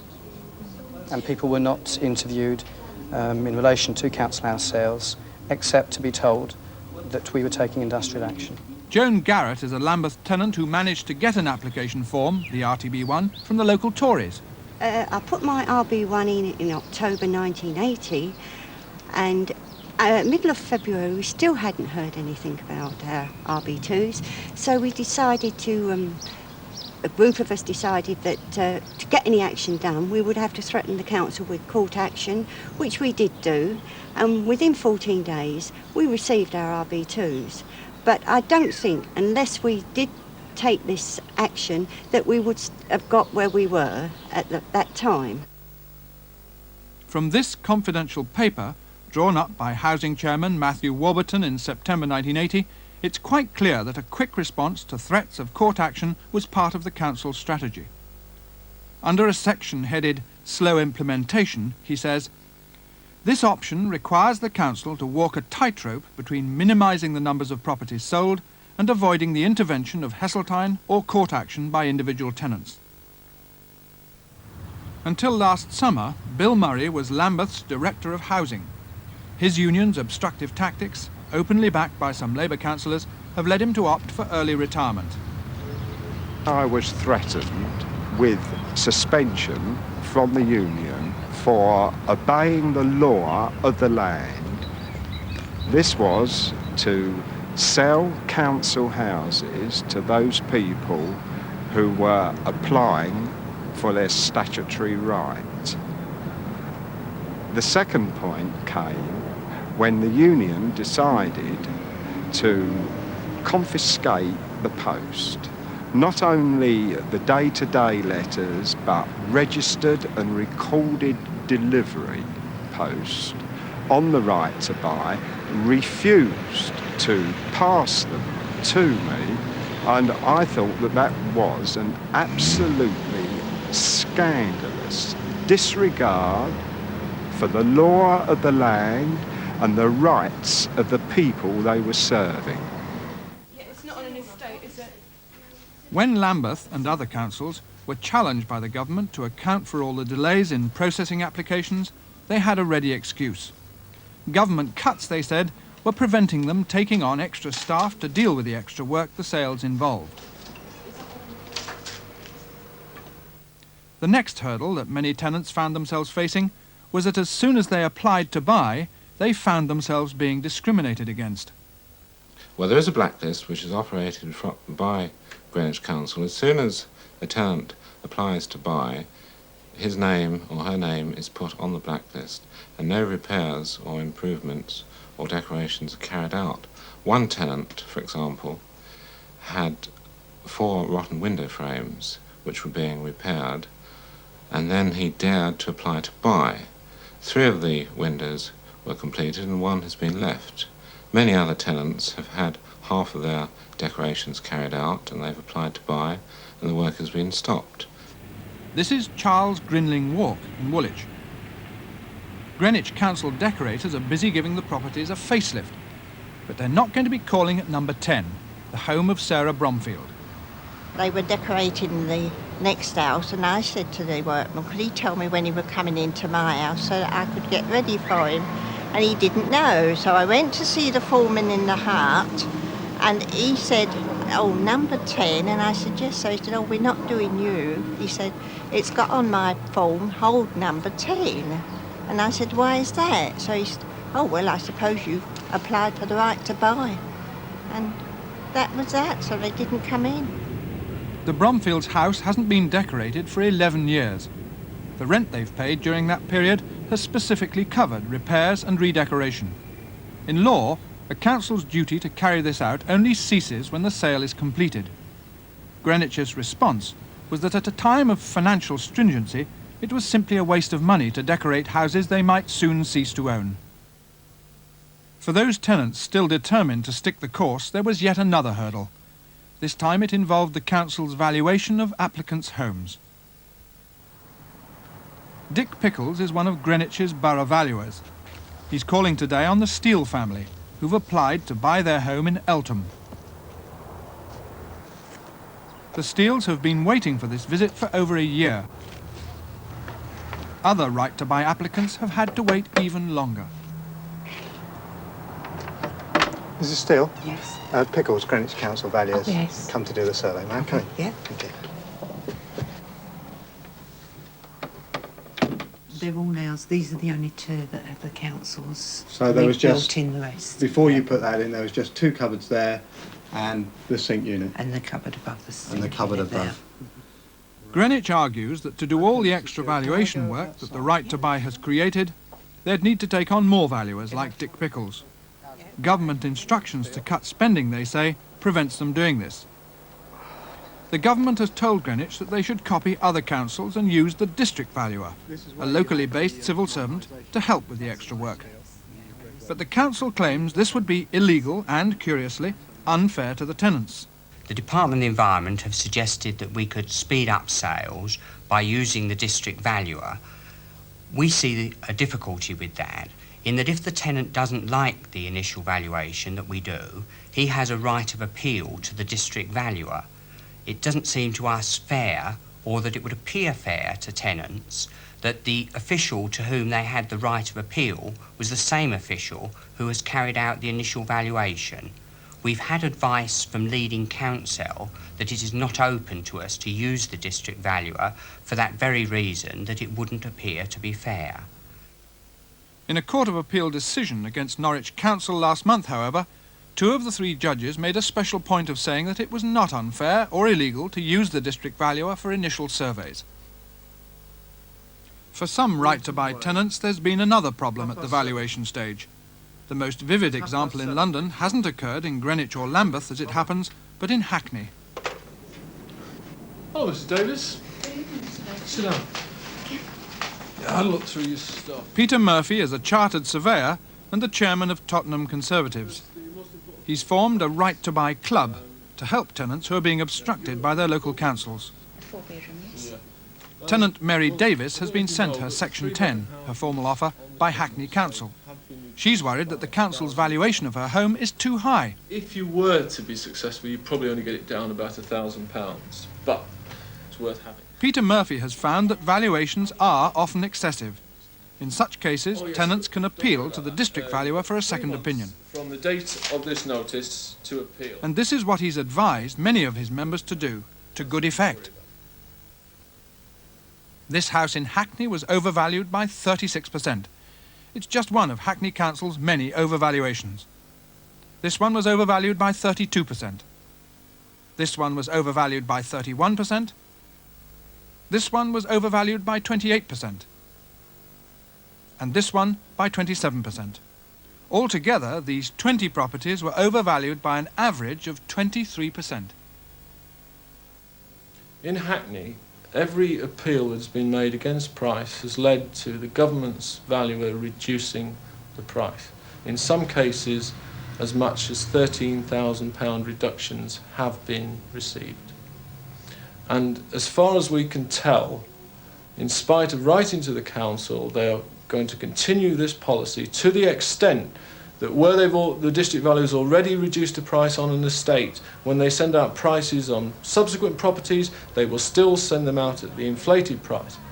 And many tenants have just dropped out straight away. Many tenants are scared of appealing, and some don't even know of their right to appeal. On Wednesday, the leader of Hackney Council, John Cotts, told the London programme that its valuations were both professional and fair. He added, "The council must take into account the overall interests of the ratepayer and try to secure a good price on properties sold."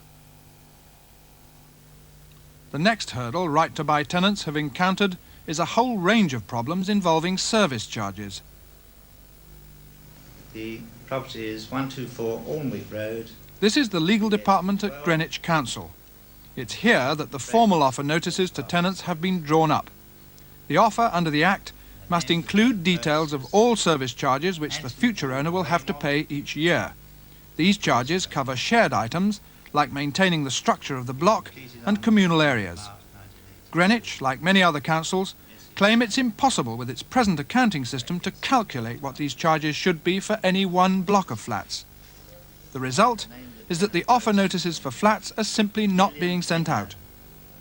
CAPLE, that's C-A-P-L-E. Local authorities' finances are organised in such a way that they pool the cost for maintenance, and therefore we don't feel we would be able to justify a particular service charge. Now, we have been in touch with the DOE about this and sought their advice. They in fact have told us that some authorities have managed to cope with this problem, but despite requests to them in November and again in February, they haven't provided us with any particulars that we've been able to follow up or authorities we've been able to contact about this matter. So we remain unable at the moment to find a way around the problem. And does that mean that you're not selling things which require service charges? It certainly means we're not selling flats at the moment, yes. Lambeth Council have taken a rather different tack. They're giving would-be flat buyers an estimate of what their service charges are likely to be. The figures have come as something of a shock. Well, it just says service charges will be £325, but please read section E, which says that they could be considerably higher. And the service charges that what we have, we've got a playground and a football pitch, an orchard, and caretaker and cleaner and lighting. But the thing is, we've got to pay service charges, but anybody that lives in Lambeth is allowed to use the facilities, as it is Lambeth policy that anybody can use their facilities. So we've got to pay service charges for other people to use our facilities. And personally, I don't think it's right. On this estate, Windsor Close in Lambeth, it's not just people who want to buy flats who are being asked to pay service charges. Those buying their houses freehold are also being asked to pay them. Well, we've actually been asked to pay for our house £200 service charge per annum. That is included the sweeping of the paths, the cutting of the lawns, and the use of the play area and the upkeep of it. Also an orchard which is situated at the back of the flats. We feel that the Lambeth Council are being very unreasonable with regards to service charges for freehold houses. They're not allowed to use the orchard which is situated at the back of the flats. The gardens in the front of the flats are nothing to do with our gardens. Mowing this orchard and other smaller areas of grass is one of the items for which the would-be buyers of Windsor Close have been asked to pay service charges. The council's estimated the cost to be £8,000 a year. The tenants got an independent estimate. It came out at a quarter of the council's price.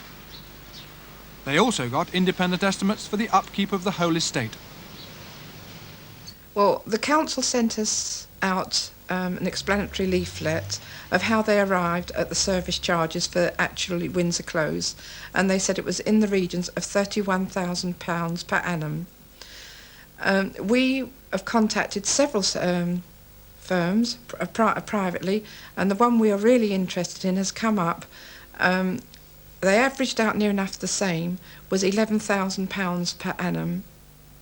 For those tenants who've managed to get over all the other hurdles, there's still one more. It involves the inclusion of highly unusual legal restrictions in the terms of the sale. Greenwich's legal department have been inserting in their offer notices a number of these restrictions. They include the following. No building alterations may be made without the council's permission and the payment of a special fee. No trees or saplings on the property may be cut down. No more than one cat and one dog may be kept by householders with gardens, and no more than a cat or a small bird by anyone else. If the house is resold or let within 5 years, it must first be offered back to the council at market price. These sorts of restrictions, whilst common for tenants, are very rare for owner-occupiers. We take the view that these restrictions are imposed for the benefit of everyone on an estate, and it isn't in anyone's interest that somebody on a estate, whether tenant or owner-occupier, should create a nuisance to the neighbours or should behave in some antisocial way. And for that reason, we take the view that similar restrictions as are imposed on tenants should be imposed on owner-occupiers for the benefit of both. Janet and Roy Hutchings are trying to buy their council house in Eltham. The legal restrictions Greenwich have tried to impose have made them consider seriously whether it's worth it. Well, there's quite a few restrictive covenants. We can't alter the structure of the building anyway, which means if we wanted to, say, alter the windows, because what's in's very old, we wanted to put new windows in, we'd have to get their permission. If we needed to put stone cladding on the front, we'd have to have their permission. We're not permitted to have more than one pet. I've got a small bitch toy poodle that I'd like to have puppies, at least one litter. We can't do that because we're only allowed one pet. What's worried the Hutchings even more is that the council has refused to sell them their adjoining garage, which they've rented along with the house for the last 10 years. Worse still, they've been told that they'll have to give the garage up. When we've investigated this through our local rent office, we find that we can only continue to rent the garage if there isn't a council tenant on a waiting list waiting for a garage. And on this particular estate, there is a 2-year waiting list, which means that within 2 weeks of our signing to buy this house, we would be evicted from that garage. So if they won't sell you the garage, will you go ahead to buy the house? Well, no, we would seriously think again and probably would decide not to buy. These hurdles, placed deliberately in front of tenants seeking to exercise their right to buy, have, from the Labour Council's point of view, proved very successful. In Greenwich, by the end of last month, out of 2,673 tenants applying to buy their homes, only 124 had successfully completed a sale. In Lambeth, out of 908 tenants who'd applied by that time to buy their homes, only 17 had completed. The Department of the Environment has the power to intervene and take over sales when a council is causing undue delay. So far, however, it's given no more than a warning to any London council. Its advice to complaining tenants is that they should take the council to court. This is exactly what Heather Maitland has decided to do over the service charges Lambeth has told her she'll have to pay if she buys her house. Last Friday, she set off to Lambeth County Court in Kennington. The judge had to rule whether her case should in fact be heard. Her challenge is seen by other frustrated Lambeth right-to-buy applicants as something of a test case. Morning, Mary. How goes it? Well, we're third on the list, court number 1. Oh, good. Oh, there's Mr. Hart now. Good. Best of luck. Right, thank you. As it turned out, the judge did give her the go-ahead to pursue her case through the courts. Many local Tories in London now believe that leaving it to tenants to seek redress in the courts is totally unsatisfactory. Yes, I think the system of legal redress is definitely a problem. At the moment, tenants have to apply to the court if they are unsatisfied with the terms which are being offered. If they apply to the courts, this can involve them in an open-ended financial commitment. It will cost them £500 or £600 to go to the county court, and if the council appeal and take it to the High Court, this can cost £5,000 or £10,000 maybe. Well, in our view, having tried the courts, we were the first. We brought the first case to the county court to try and force Lambeth to comply with the Act, and the provision whereby the Secretary of State steps in is very much at his discretion. And to be quite honest, we are not satisfied that in the case of Lambeth, where there has been deliberate obstruction for several months now, we feel that he should have stepped in earlier. Over the past year, hundreds of thousands of council tenants have sent for the Right to Buy booklet and have applied to buy their council houses or flats. If you're interested... Thousands of London council tenants will this week have seen this government television advertisement telling them of their right to buy. For a growing number of them, its promise has turned out to be a hollow one.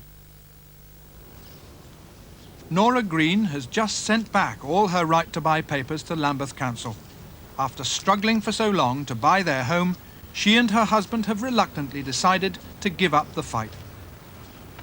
Well, we were looking very much forward to buying our own house and owning our own property. But I'm afraid that now that nearly 2 years has gone by, it's just out of the question, and we've had to give up because there's no chance for us. My husband's nearly 2 years older, and his working life is nearly 2 years shorter. No one knows exactly how many more tenants will, like Mrs. Green, give up the idea of buying. One estimate in Lambeth puts the figure at 2/3 of all applicants. The bitterness of tenants like Mrs. Green is not only directed at the local Labour Council. She feels let down by the government. We feel very helpless, frustrated, and we realise that there isn't any hope for people like us if the local council doesn't want you to buy your house. The political impact for the government of this sort of disillusionment could be serious. If these people can't get their houses, they're going to feel resentment, not so much at local councils, but at the government and the Tory party leaders who promised them they had the right to buy and they could buy. And that's likely to be a problem for them. And that resentment is likely to grow the nearer one gets to the election, because there's been quite a period in which people have been able to buy.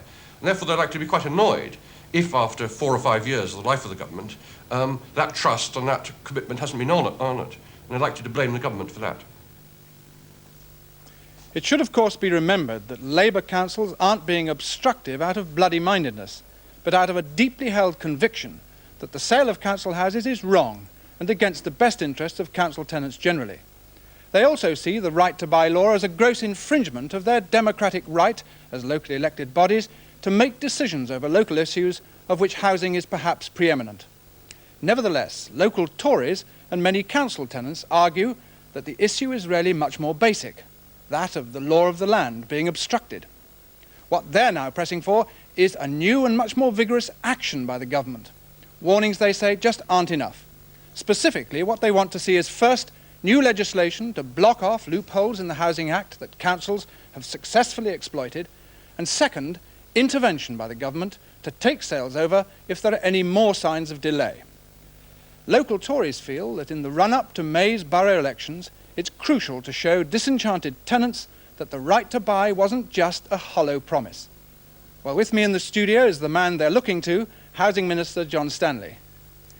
May I first ask you, hasn't it been quite obvious right from the beginning that councils like Greenwich and Lambeth were deliberately set upon denying tenants an effective and expeditious exercise of their rights under your Act? Yes, I'd certainly agree that there have been some councils who have deliberately tried to obstruct the right to buy. Well, why but I haven't think you... if I can just make one comment, you have showed a very incomplete picture in the film, and it is the case that since the right to buy came into effect, some 100,000 tenants have already bought their homes, and as far as London is concerned, since the government came into office, more than 35,000 tenants have bought both voluntarily and under the right to buy. If I could just come back to London itself, so we have the complete picture. In London, more than 2/3 of all tenants who've applied to buy their houses now have their offer notices under Section 10, more than 2/3. And we reckon that nearly 1/3 of all tenants who've accepted those offer notices have now gone to legal completion, nearly 1/3. And so our main task now is to get those remaining 2/3 through, and we intend to do that in the next few months. But if I could just remind you of what you said at the Conservative Party conference in 1980. You said, if a Labour council deliberately tries to deny tenants their legal rights to buy, we have the powers to intervene, and if it becomes necessary to use those powers, use them we shall. Now, for people in Greenwich and Lambeth looking in on this programme, they would say that you're chickened out of that. Well, can we just take that question of intervention? We have already intervened in respect of one council. Not in London? No. Norwich City Council, where there was But why not in London? Clear delay. As far as London is concerned, I think we have to take it authority by authority. I'm very happy to take Greenwich and tell you the position there. As far as Greenwich is concerned, Greenwich had a meeting with the Secretary of State and myself a week ago, and Greenwich had, in fact, until today to respond to various points that were made in that meeting. And that includes a massive overhaul of their existing conveyance and dealing with a lot of problems like, for example, garages and other things that were mentioned in your film, and quite rightly so. And I'd say to all Greenwich tenants that they would be well advised to see the outcome of the discussions that have taken place between the department and the council over the last few days. We take a very serious view about Greenwich, and certainly Greenwich has been conspicuous in trying to obstruct the right to buy, and I thought your film brought out very, very clearly the beneficial effects of having a Conservative council compared to having a Labour one. Well, you gave Greenwich a formal warning a year ago. Yes, we and did. Yet, in the year of further obstruction, you've not exercised the powers you took under the Act to get things moving. Well, Why not? The position in Greenwich is that if you look at the position today, nearly 2/3... But you haven't exercised your rights. Yes, That's the point. Yes, indeed. The position that the Secretary of State has is to take very, very drastic powers of intervention, which he is willing to take. But he's why got not? to be, he has to be satisfied that they are reasonable to take in a given circumstance. As far as Greenwich is concerned, two things. First of all, Greenwich have issued nearly 2/3 of their offer notices for all their tenants who've applied to buy. Secondly, Greenwich was in dispute with the Department of the Environment on the interpretation of a number of points about the legislation. Those points could only be resolved following the decisions in the Court of Appeal in the litigation against Norwich. They have now been resolved. They've been resolved in the Secretary of State's favour. That is why, about a fortnight ago, we wrote at very great length, there's about a 10-page letter went to Greenwich Council. It is why Greenwich Council was then summoned to a meeting with the Secretary of State, and why Greenwich have until today to respond to the points made at that meeting. But recently, I think a week or two ago, you were saying to people, if you've got grievances, delays, write to me. Well, Mrs. Maitland and Mrs. Green have been writing, so have councillors in Greenwich, for well over a year. When you say people have been writing, I'm glad you mentioned that. I can tell you the position that in the whole of London, in January, we had 36 complaints that came to the department, and in February it was 49. And I would like to say to Mrs. Green and to all other tenants who are applying to buy, the fatal thing, the absolutely fatal thing, is to throw in the sponge and to give up. Because as far as the government is concerned, we are wanting to help you fight your right to buy. We can only do it if you give us a letter, if you give us the details of what has actually happened in your case, if you give us the documentation.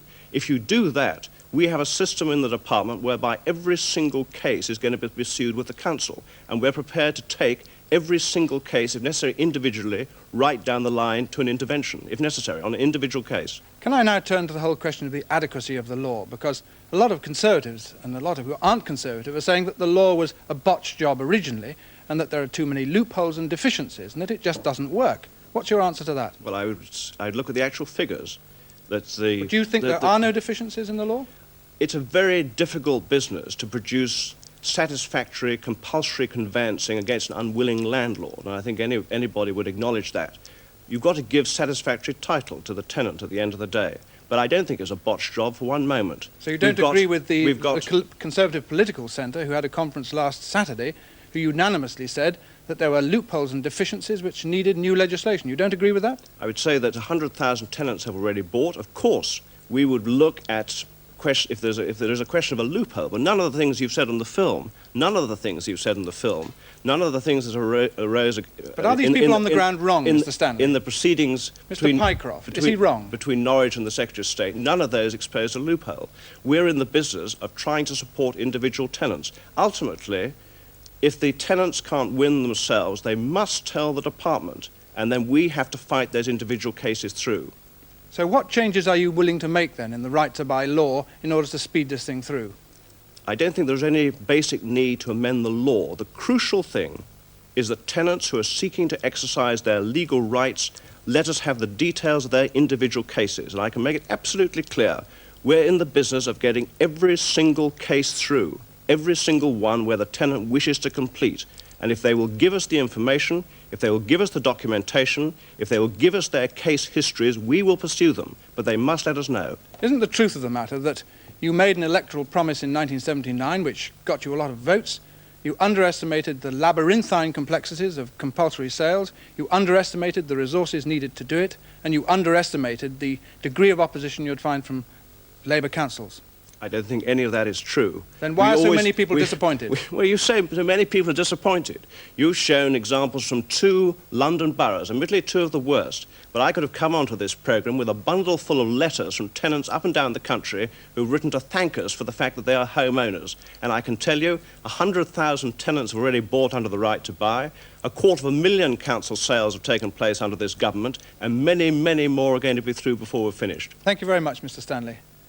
Well, over the weeks ahead, many London council tenants will no doubt be watching closely to see whether the government's prepared to back up its words with action. If it isn't, it's hard to guess what the result might be in the borough elections. Tenants' disillusion with Labour obstruction on the one hand and Tory inaction on the other could easily play into the hands of the SDP Liberal Alliance. Well, that's all from us tonight. Next week we'll be back at the slightly earlier time of 10:30. So until then, from all of us on the London programme, good night.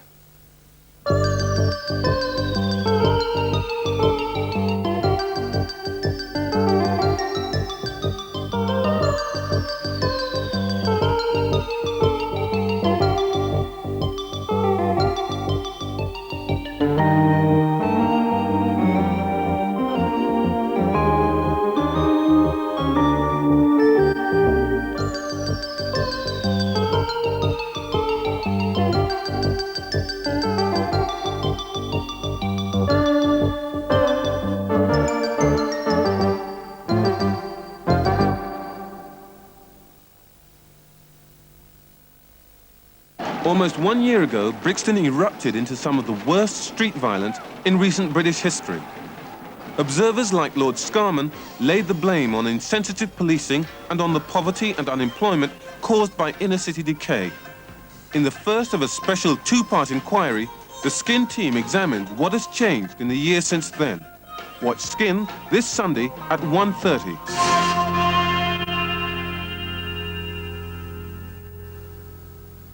In a moment, Pamela Franklin stars in our late-night thriller, Screamer.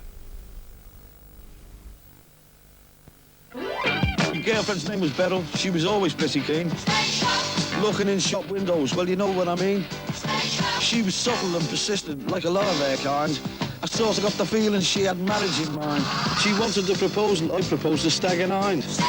Up, stay sharp to the bottom of the glass. It was half the lads were quaffing, but Beryl wasn't laughing. The cool, fresh flavour didn't waver by a quaver.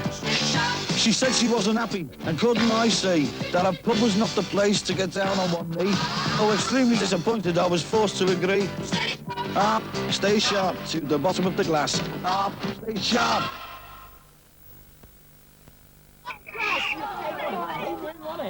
Didn't he play well? Hey, well done, Mickey!